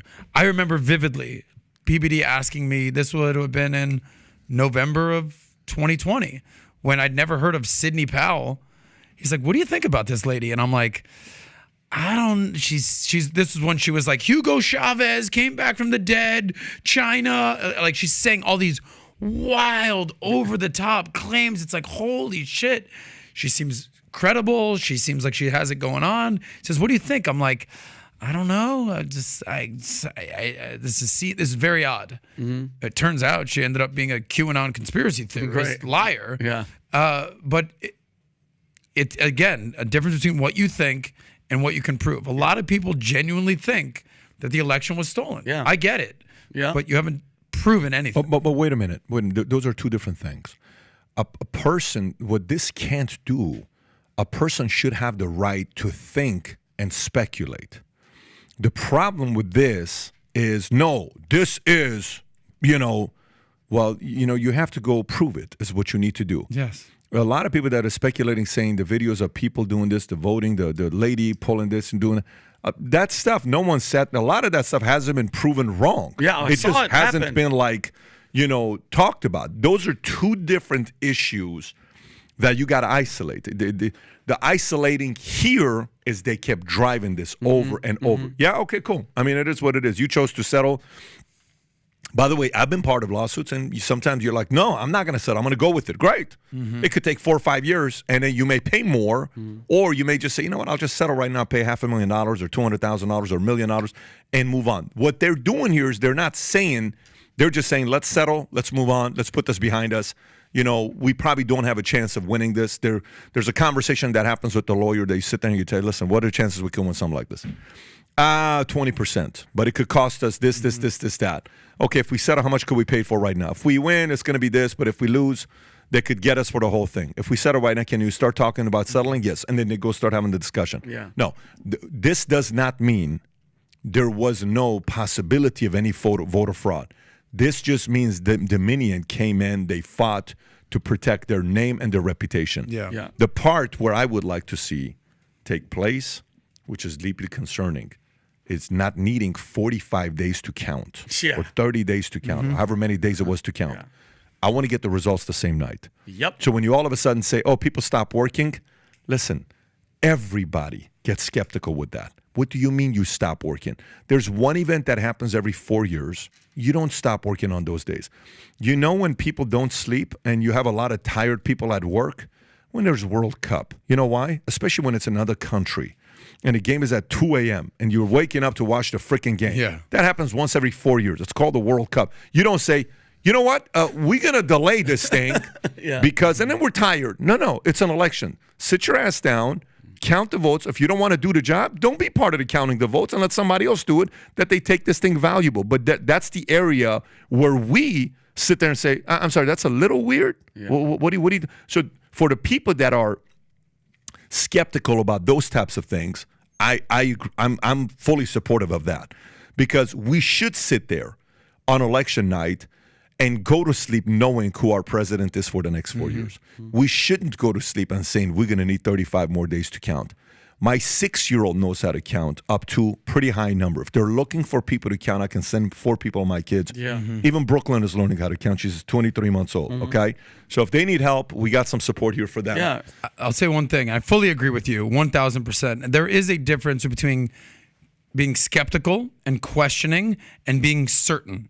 And to anybody, whether it's Donald Trump definitely colluded with Russia, 100%. It's like, oh, you know that, Bob? Yeah. Who watches CNN for 2 hours a day? You know that? Yeah. That's for sure. Yeah. Okay. They definitely stole the election. It's like, you know that, Bill, because you watched Newsmax after dinner? Yeah. Like, you can't be that certain. You can be skeptical as hell. Yeah. No doubt. I'll say one more thing about Fox News, and I think one of the biggest reasons why they decided to settle, because the future of their brand hinges on their personalities, whether it's Tucker, whether it's Hannity, whether it's Laura Ingraham, the Murdochs, the whole family. The last thing that Fox needs for their brand is Tucker on the hand on the oath, Bible, hand on the Bible, swearing under oath. It's the last thing that they need for their brand. Let's pay this fine. It sucks. Get it over with. Live to fight another day. The last thing they needed to do was drag on and on and on and have all their stars, all their executives on the trial. I think there's something else here, and what it is most folks probably don't understand the calculus of settlement. The calculus of settlement is about time, is about reputation, and more than anything, discovery. When you're on the stand, if you go all the way to court, goes on the stand, the other side can say, I want to ask about your HR policies. And your lawyer says, wait, we object. This is not related. No, Your Honor, it goes to their willingness to allow people to do this or this. And if you get Lackland and you get Rupert on the stand and you get other people, what happens is you can do a tremendous amount of exploratory questioning that is actually not directly related to the suit. If you can simply get the judge to agree with you that he'll allow the line of questioning. And so there is not a media company anywhere in the known universe that wants any of their executives on the stand. MSNBC doesn't want the producers for Rachel Maddow on there. Have you ever been in contact? Were you in contact with Hillary Clinton's campaign on a daily basis and talking about this? They don't want that. Well, these 10 emails say you were. Great perspective. This here, says Tom. Jim perspective. DePodesta says that he reached out to Rachel and Rachel covered. And actually, in fact, we have the tape here. Rachel said this, which comes right out of DePodesta's email to you of that morning at 10:16 a.m. That is not what anybody wants. I do not believe that the media industry, although their news divisions are cheering what just happened to Fox, I don't think anybody in news actually thinks this is a good settlement. And Pat, I showed this to Rob. I sent this to you in Slack about what pisses me off about the double standard. And the left is like, what? Because it's all the left talking crap. This is a video of all the Democrats during Trump's election win about how all these machines and all this voting thing is all suspect. Can you play it, Rob? Computer voting, because it's so vulnerable. Weird. We need to look at all the voting machines. Every Secretary of State needs to be, assisted in making sure that they are not being hacked and attacked. I continue to think that our voting machines are too vulnerable. Researchers have repeatedly demonstrated that ballot recording machines and other voting systems are susceptible to tampering. Even hackers with limited prior knowledge, tools, and resources are able to breach voting machines. Isn't that weird? Isn't this weird? In 2018, electronic voting machines in Georgia and Texas deleted votes for certain candidates or switched votes from one candidate to another. The biggest seller of voting machines is doing something that violates Cybersecurity 101, directing that you install remote access software, which would make a machine like that a magnet for fraudsters and hackers. These voting machines can be hacked quite easily. You can easily hack into them. It makes it seem like all these states are doing different things, but in fact, 3 companies are controlling this. It is the individual voting machines that pose some of the greatest risks. There are a lot of states that are dealing with antiquated machines. I Right? can't believe she knows Which what are that word vulnerable means. to being hacked. Workers were able to easily hack into an electronic voting machine. It was possible to switch votes. 43% of American voters use voting machines Thank you. that researchers have Sounds like the found guy have from, serious Air. Yeah. security flaws, you including can stop it, but Pat, here's my Guys, point. stop it before these guys get sued. So let's go ahead. Before they get sued. So why is it Right. that Dominion and in 2020, everybody's going after Trump? You're hearing them. Why all of a sudden is it all good and you should believe in it? And look at how they're still going, by the way. They're still talking about it. But it's one side, it's okay, but the other side, it's not. Is that This weird? is the law. Let's put a pin in this and come back, Pat. In 1 year, I believe this is the law of unintended consequences on parade. I want to come back in a year. I'm not trying to stop the conversation right now, but I'd love to come back in a year, replay the last 20 minutes of this podcast, and look at all the stuff that's come out since then. Because, folks, this is the law of unintended consequences. The water is coming down, and it's going to go over the waterfall. Can you tell it to the average 6th grader on what you're trying to say? Yeah. A year from now, we are going to look back and we are going to see multiple lawsuits because I think Trump is going to come out and do things. We're going to see other lawsuits against other media companies and other settlements. Yeah. And we are going to see just what has just happened here. Like Portland, Oregon, and all the store closings and everything down there. They allowed all this stuff during the woke time, Pat. They defunded their police department. And now look, a year later, you look back and you say, that didn't work. And so that's an unintended consequence. By the way, it's like you ratted on your sister, you got her in trouble with your dad, and then 4 weeks later, you and your brother got home at 1 a.m., and then your dad says, well, I grounded her for 2 weeks. I'm grounding you for 2 weeks. Yeah. By the way, I would actually love to see that. I would love to see CNN have to pay $500 million or whatever the amount is for the lies that they have told. Of course. I think if you're going to call out one side, you need to call out both. Both sides have been peddling disinformation or fake news, and right now Fox is paying, but I think at some point CNN should have to pay. I mean, that's kind of the way it works. CNN is the king of fake news. Trump put them on blast and just won. But Pat, I think you nailed it. Donald Trump should I don't know what he's waiting for, should 100% go after, not just CNN, MSNBC, all of them. It was, bro, people still today, I have people, Pat, from Cali that are like, he colluded. He's a Russian asset. How much did Stormy Daniels pay to Trump? What was the number? All around, I think like $500,000. She just paid to him? Yeah, she just paid him another $120 million. She had to pay She hasn't Trump? paid all of it, but For what's her death- tab? Rob, what's her tab? Oh, yeah, Adam. Her tab right now Daniels is pretty was severe. ordered to pay Trump's attorney fees of $120,000. This is a couple of. Yeah, but that's not all of it. It's $500,000 plus this. Yeah. It's a lot. So Stormy Daniels has to pay Trump quite a lot of money. It's not hush a money's- small amount. yeah, hush money's supposed to hush. But here's the point. The point is, the same way Stormy had to pay her, Stormy had to pay him for, when's the last time you heard that story, though? For a girl that has as much, she's a porn star, right? That's what she did. Yeah. She's paying Trump. When's the last time is a what porn she's star paying. paid you? the guy. Is what you're saying. I know. Dude, that's like bragging rights. You're at a bar, the guy says, let me tell you who I just hooked up with, this porn star. Trump says, let me tell you how much a porn star had to pay me for her to hook up with me. And I gave her a terrible Yelp review. But here's the part. If that's the case, he needs to play in the offensive. He needs to play. Knowing him, I wouldn't be surprised if he does. Okay. Well, he's already suing Michael Cohen for $1 billion, whatever the number is. He's one of the most litigious guys in New York. I think the number was 3,300 lawsuits. I don't know the exact number. He's been in a lot of lawsuits in New York the last 50 years. If you can type how many lawsuits has Trump been a part of, I don't know why I remember the number 3,300. It's a big number. What is the number? Total. No.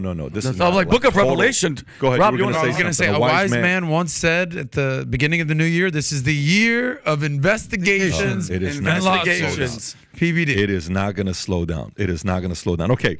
Border crossings surged 23% in March. Nearly 200,000 people crossing a border. Migrant encounters at the U.S.-Mexico border increased by 23% in March compared to February, with a total of 191,900 arrivals counted by the U.S. Customs and Border Protection. The agency stressed that the March figures were down compared to March of the previous year, and that the majority, 69% of the encounters, were single adults. Acting CBP Commissioner Troy Miller noted that the agency continues to work around the clock to maintain border security.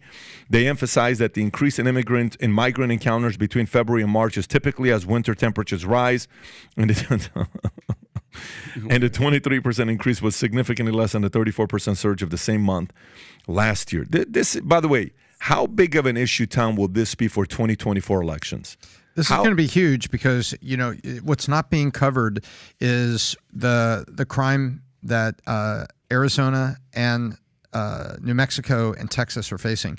If you take a look, and by the way, Greg Abbott, regardless of what you feel about Texas, regardless of what you feel about Greg Abbott, he has been very accurately describing the statistics of crime that are happening in the border cities, with all of these folks coming over looking for the jobs, looking for a place, or they're coming over here because they're on a mission, because they're part of a drug cartel and they're part of distribution expansion. And so this is going to be a huge issue in Arizona and New Mexico, and you're seeing it. You're seeing it, Pat, in things moving. Kari Lake was just part of it. Kari Lake is not Kari Lake without part of the immigration issue that was creating problems. Not the racist anti-immigration, because we all came from somewhere. My folks are from Canada. Your folks at some point were from Israel. I mean, look where you were from, Iran. You know, you wherever you were from New York.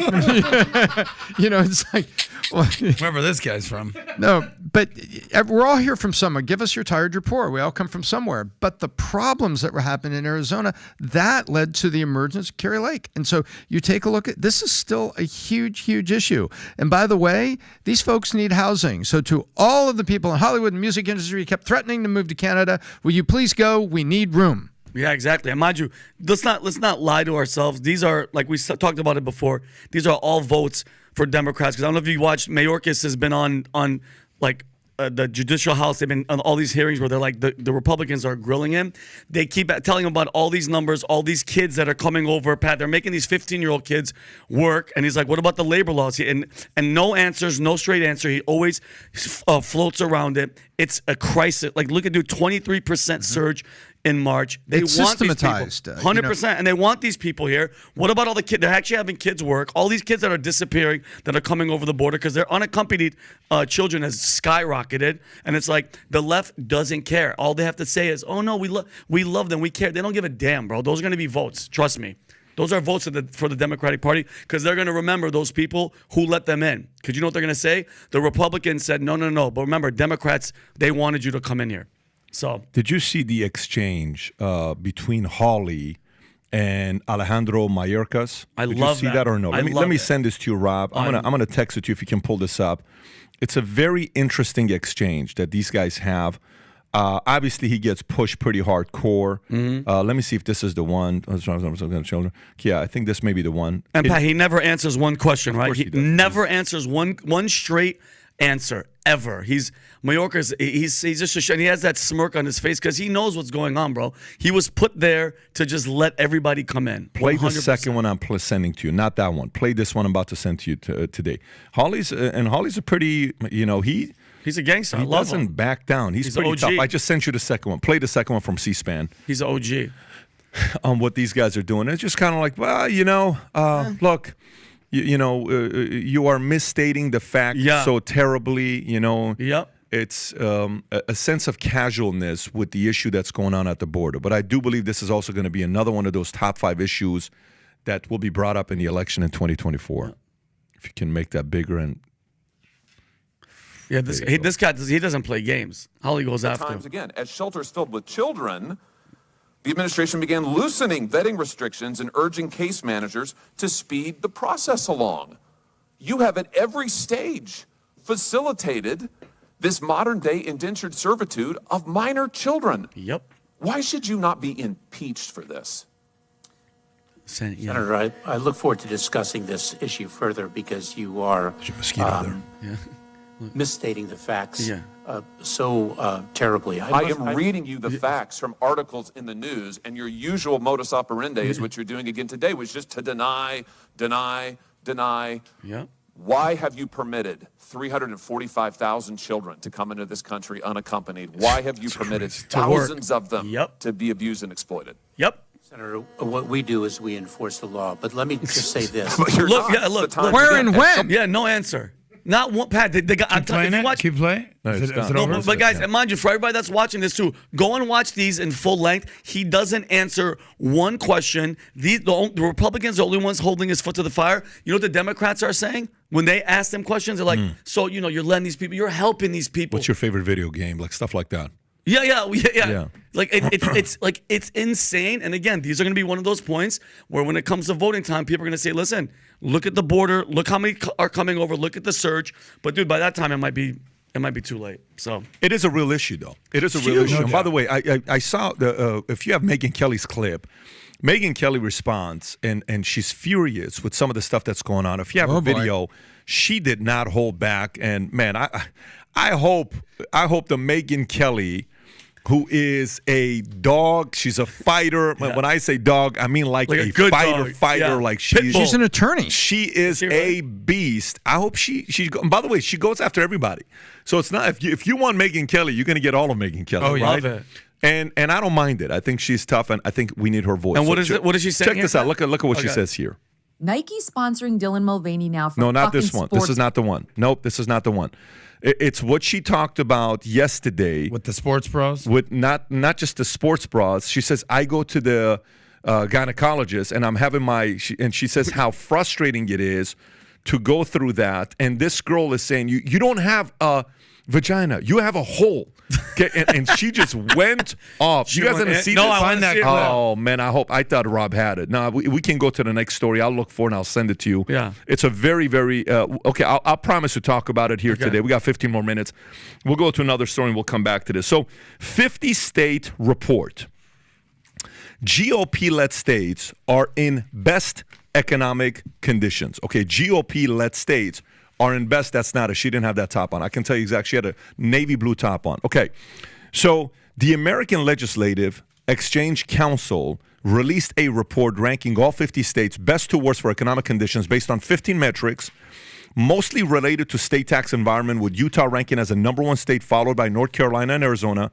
Republican-led states largely filled the better parts of the ranking, while Democrat-led states fell to the bottom, with the top 10 states almost entirely being Republican-led, and the bottom 10 states all Democratic-led. The bottom of the ranking is occupied by New York, Vermont, Minnesota, Jersey, Illinois, while the top half of states offer more economic opportunity and a better quality of life as taxpayers continue to move towards states that have a lower cost of life and it can get it right with policy. Can you pull up this the ranking there, Rob, if you have the story? If you can pull up this article, this is the Epoch Times story with the title. If you just want to Google it, the title says 50-state report GOP-led. If you just type that, it'll come up. 50-state report GOP-led. And it should be an Epoch Times. Yeah, if you just put that, it should come up. There you go, right there. So if you can go to the ranking, I want them to see the ranking. Keep going lower. We can subscribe later to this. Yeah, keep going lower. There you go. Okay, the full ranking in the states. Utah, Carolina, Arizona, Idaho, Oklahoma, Wyoming, Indiana, North Dakota, Florida, Nevada. Top 10, okay? Then Tennessee, Georgia, Texas, South Dakota, Arkansas. Pretty much the 9 out of the top 10, I think the number is all Republican-led. Now go to the bottom 10. Go to the bottom 10 is what you're looking at. New York is the lowest. Worse for best economic condition. Vermont, Minnesota, Jersey, Illinois, California, Maine, Oregon, Hawaii, Maryland, Rhode Island. All Democrat.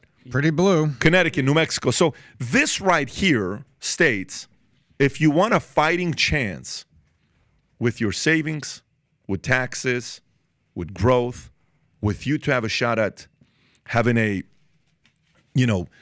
retirement one day where you can retire with dignity and enjoy the times and have a fighting shot at saving money, having a decent weekend, doing all of that stuff, red states offer that more than blue states do, period. And economy is something that is common sense. It's math. It's data. It's not just ideas. It's not lip service. Nope. there is economy, there is data, and that can be argued. Tom, what are your thoughts about this story here? Well, I look at it and I see, God, if I'm blue, what is the highest ranking state? And I'm thinking of climate and stuff, and it's the vast wasteland that is Nevada is number 10. So I thought that was sort of amusing. And then to get to another blue state, I think I had to get all the way down to number 16, Michigan. So surprising that Michigan was like number 16. But I look at this, and it basically just says that when you favor three principles, liberty, free enterprise, and capitalism as your tenets of freedom, look what happens. Look what happens economically in your state. And you know what strong economics lead to? Proper coffers full of properly taxed people, not excessively taxed. And you can turn that into education. You can turn it into infrastructure. I look at this, and it's more than just the economic condition. It's also what that economic condition enables as a state that has so much else to offer. It's shocking. And I go say, what is the worst red state you could live in? It's number 36, Nebraska, red state. And so there's 14 blue states behind Nebraska. I was just shocked looking at this, at how stark it is when you make an objective assessment of what's the playing field to allow a great economy and the principles of freedom, liberty, free enterprise, entrepreneurship. It's so clear. Adam, how you process this? Because typically when you see numbers like this, you come back and you say, show me the bottom 10 states. Who the hell wants to live in Alabama? Why do want to live in a place like that? I fully agree. Why the hell would you want to live in Alabama? Why would anybody want to live in a top metropolitan city in Eastern Kansas? And then you say things like that, right? And you bash. I sound like a 1920s news reporter is what you're saying. Why would you? Oh, I'll show you, copper. Yeah, that's the ticket. That's how it sounds. But tell us, sweetheart. Tell us. Well, let me tell you, people. Here's how I'm processing this information. What are your thoughts on this article here? And tell us and defend. I think if you're going to look at your money, you kind of got to look at it holistically. One of the things I always say is that you have offense and you also have defense, right? So you might be able to put the most points on the board in New York. We just established they had the most millionaires of any other state in the country. California, their GDP is greater than pretty much most countries. Yeah. But just because you make a ton of money, then there's the defense, which is your expenditures and how much money you're leaking in cost of living, in taxes, in over-regulation, in being a non-friendly business climate, i.e. New York. So if you look at it's not just making all the money, because clearly you can make more money in states like New York, like in California, in Massachusetts, but you're going to be spending a lot more to live there. So you're going to find that healthy balance, and that's why I think a lot of people are moving to Florida. Yeah, and those other countries. Why don't you do it with that voice, though? I think you should move to Florida. That's the voice. Come down here, see? Yeah, New York. You make all the money in New York, and then you move to Florida. You pay no taxes. Yeah, that's how you escape. And then you go to Puerto Rico. By the way, what's crazy is what people don't realize is Adam's voice on the podcast is not his real voice. This is Adam's real voice. When we leave the podcast, that's how we talk. Go ahead, Tom. You've all been fooled. Yeah, see? That's right. Tom, go ahead. So Tom actually sounds like Bill Clinton in real life. He just has this, the BizDoc the BizDoc voice here. Go ahead, Tom. Go show him what you got. Can you tell us in your Bill voice? Send in the interns. No, when I look at this, to what you just said, New York has the most millionaires for now.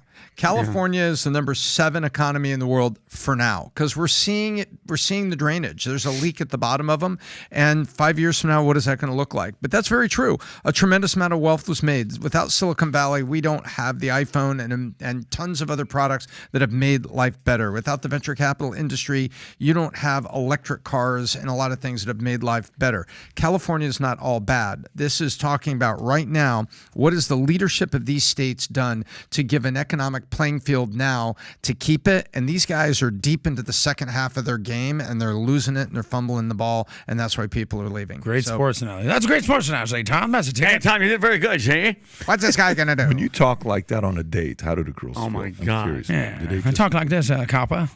Dave Chappelle did an amazing skit about that. Look at this guy. He doesn't know the meaning of the word fear. Yeah. If you look at his report card, doesn't know the meaning of the words either. All right, so did you find our friend Megyn Kelly? Well, I'm trying to see if he found it or not. If I just text you something, but that's from 2 months ago.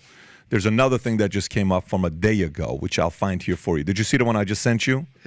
Isn't it just Megyn Kelly? I love what she says here as well. You can play this one. I'll send the other one about a man will never be a woman, is what a man cannot become a woman.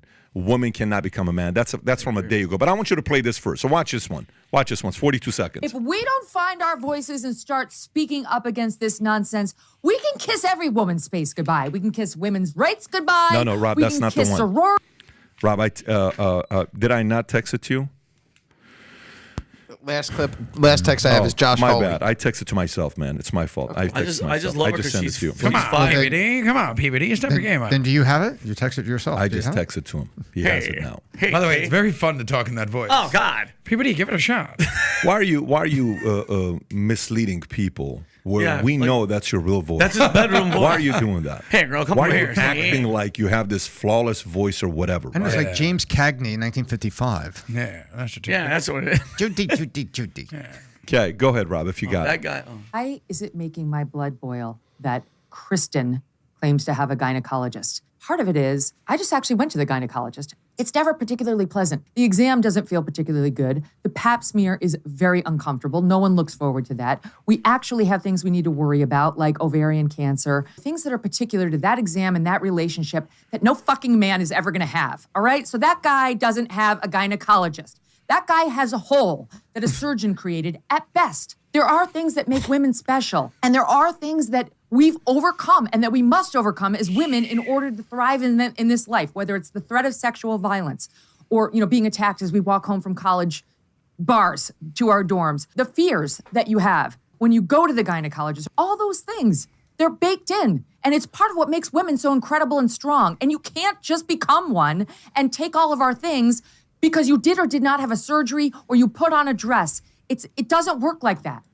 Spoken like a true woman. I love this. I love her. Let me tell you how necessary a voice like Megyn Kelly is right now. No question about it. In this insane situation. You know who needs to speak more about this trans situation? Oh. Women. You know who needs to speak up more about this Chelsea Handler, boss babe, I don't need no man, no thing, I don't need no kids? Mothers. Yeah. Okay, you know who needs to speak about the feminization of men and these pussy boys that we're creating this toxic masculinity? Women that like real men. Mm-hmm. And someone like Megyn Kelly, I think, represents all of that and then some. And her voice is very necessary. I agree. Maybe we get her on. But Pat, can I ask you a question? Why is it that it's just, this is my opinion. But as much as as much as you say that, then why is it that more women like Chelsea Handler are turned on by you? Yeah, they love Adam. You know? Why? They love it. It's because here's how I talk to Chelsea. I say, come in my room, Chelsea. Yeah, that's it. Yeah. With a cigar. Dude, There you knowing go. her, she would probably like that. But Yeah. it is. Go ahead, But Vinny. so You were saying my something point about is, Chelsea and Adam, Handler. I agree with you. I 100% agree with her.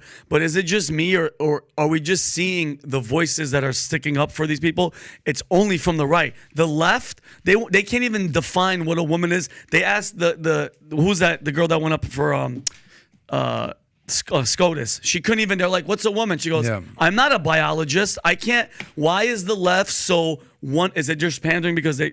Well, it is changing. We've What do you seen mean? what happened with Anna Kasparian, right? Who's the co-host of The Young Turks. I didn't see what she said. She's basically saying, I'm a mother. I'm not a birthing person. Yeah. I refuse to just kowtow to this ridiculous terminology that you want me to use. I'm a mother.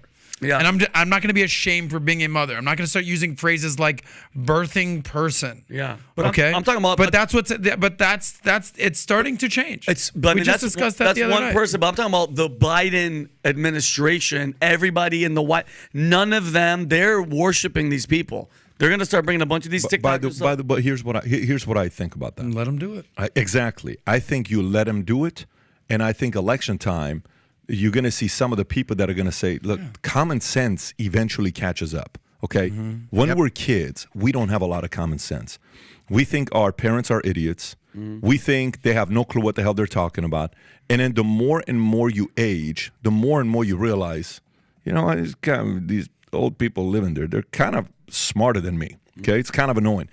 Common sense eventually prevails with parent-kid relation. If you have good parents, I'm not telling every father ran away. I'm talking about common sense prevails. When it comes down to things like this election, you're hoping that eventually this also prevails.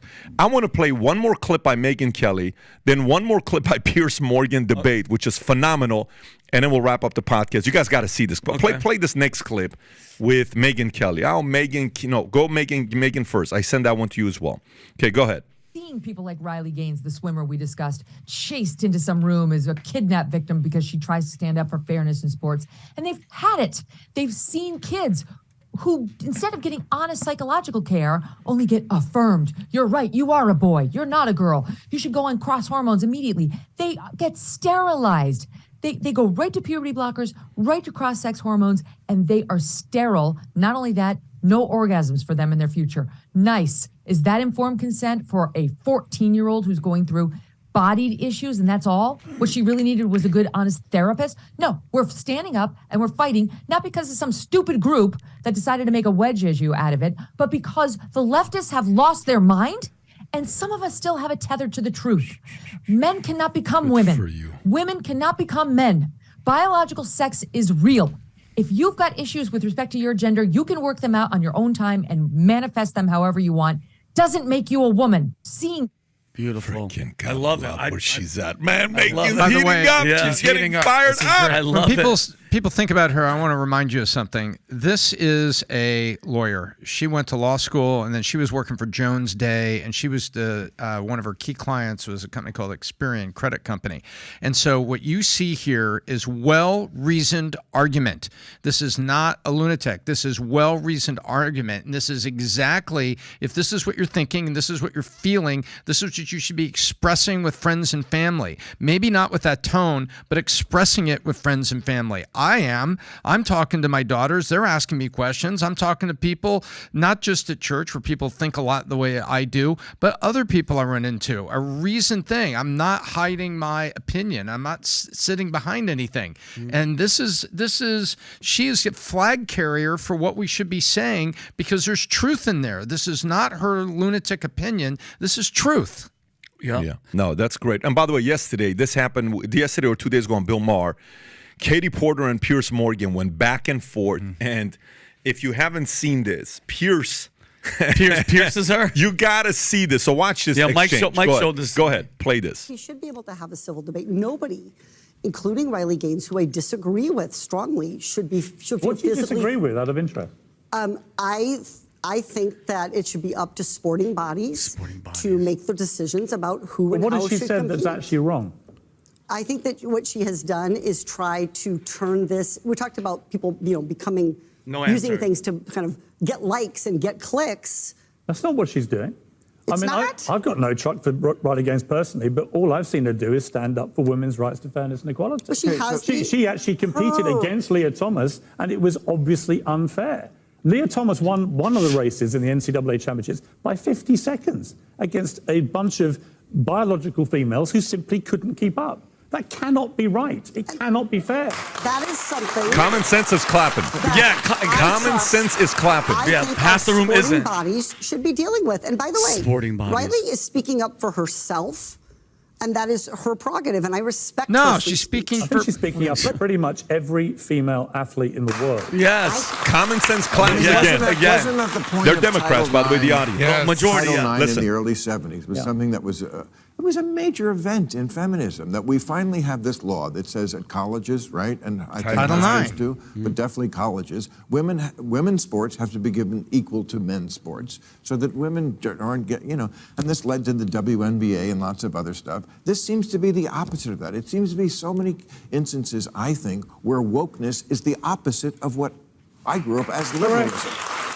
Liberalism was, let's give the women an equal shot. This is let's put a male in the swimming pool with the women. I don't get it. It's crazy. And meanwhile, trans people who genuinely want to compete at athletics and swimming or whatever it may be, they're the ones who are suffering here. They need to be found a way to compete fairly and justly. Well, what's your answer then? I think there's one or two answers. I think they either compete against their biological sex, as many of them did before, or you create an entirely new category. For a transgender athlete. Common sense claps again, and she's silenced. She can't talk. She doesn't know what no argument. What you do is continue to allow more and more trans athletes to start decimating women's records, in some cases irrevocably. It's just not fair. Okay, I got it. By the way, she has nothing to say. Period. She can't. Nothing to say. Yeah. That's the part about common sense. Yeah. There is nothing you can say about what he just said. In that debate right there, two men defended biological women where a biological woman defended a biological male. Yes. Tell me that's not confusing. This is upside down clown And at the world end of the right day, now. a woman at no danger of having an abortion was silent. Pat, that was perfect. Two men are telling a woman what real women should be doing. That is so freaking on point. That bro. is that is when confusion. Oh People my sit God. there and say, "Yeah, this Yes. doesn't make sense, Yes. ma'am." Yes. Yeah. It And just if you doesn't ever, make sense. I watch Bill Maher every Friday night. Well, usually I watch it Saturday morning because I'm out Friday night. But I always watch the show. And this audience is 80-90% liberal, leftist. They're, I've been there. I've been on that set. They're not exactly MAGA. Okay, No, the complete opposite. So, but when they're clapping and giving rounds of applause for basically what he's standing up for common sense, they're just like, look at me. This is so far-fetched. Enough's enough. What are we doing here, guys? You know we need a valuetainment, Pat? We need the common sense roundup. And once a week, let's grab all these clips together that are all common sense. Yeah. And let's put them back to back to back and let valuetainers everywhere go look at us and we'll curate it. You know, and I love movie clips that do this too. You know, you go back to Jaws. It says, Hoopa, you go in the water. Cage goes in the water. You go in the cage and the shark's in the water. Okay. You know, and the speech from Scent of a Woman. There is so many examples of common sense that we could put out here, both from film and from real life. And I think people need to allow themselves to be heard when they have an opinion of common sense and do not allow the woke life. Love it. Don't allow woke life to cause you to be silent. Start with your friends and family. Don't stand on a table at lunch and get fired at work, but start with your friends and family and put common sense back on the table. Folks, we got to go in the water is what we got to do. You guys have a great weekend. Tomorrow I will be in LA and Saturday. And then I think we do have podcast next Tuesday. Are we doing podcast next Tuesday or we're not doing podcast next Tuesday? No, next Thursday. So we don't have anything next week. No. I don't see, we have SLS. That's right, because we got SLS at I Got You, which, by the way, at SLS, we're going to make the announcement of the guests at the vault, and people are going to freaking flip out when we make that announcement. Anyways, folks, have a great weekend. Enjoy it, and we will do this again a week. We're going to miss you for a week. I want to cry. But we'll do it again next Thursday. Take care, everybody. Bye-bye, bye-bye. I'll calm down.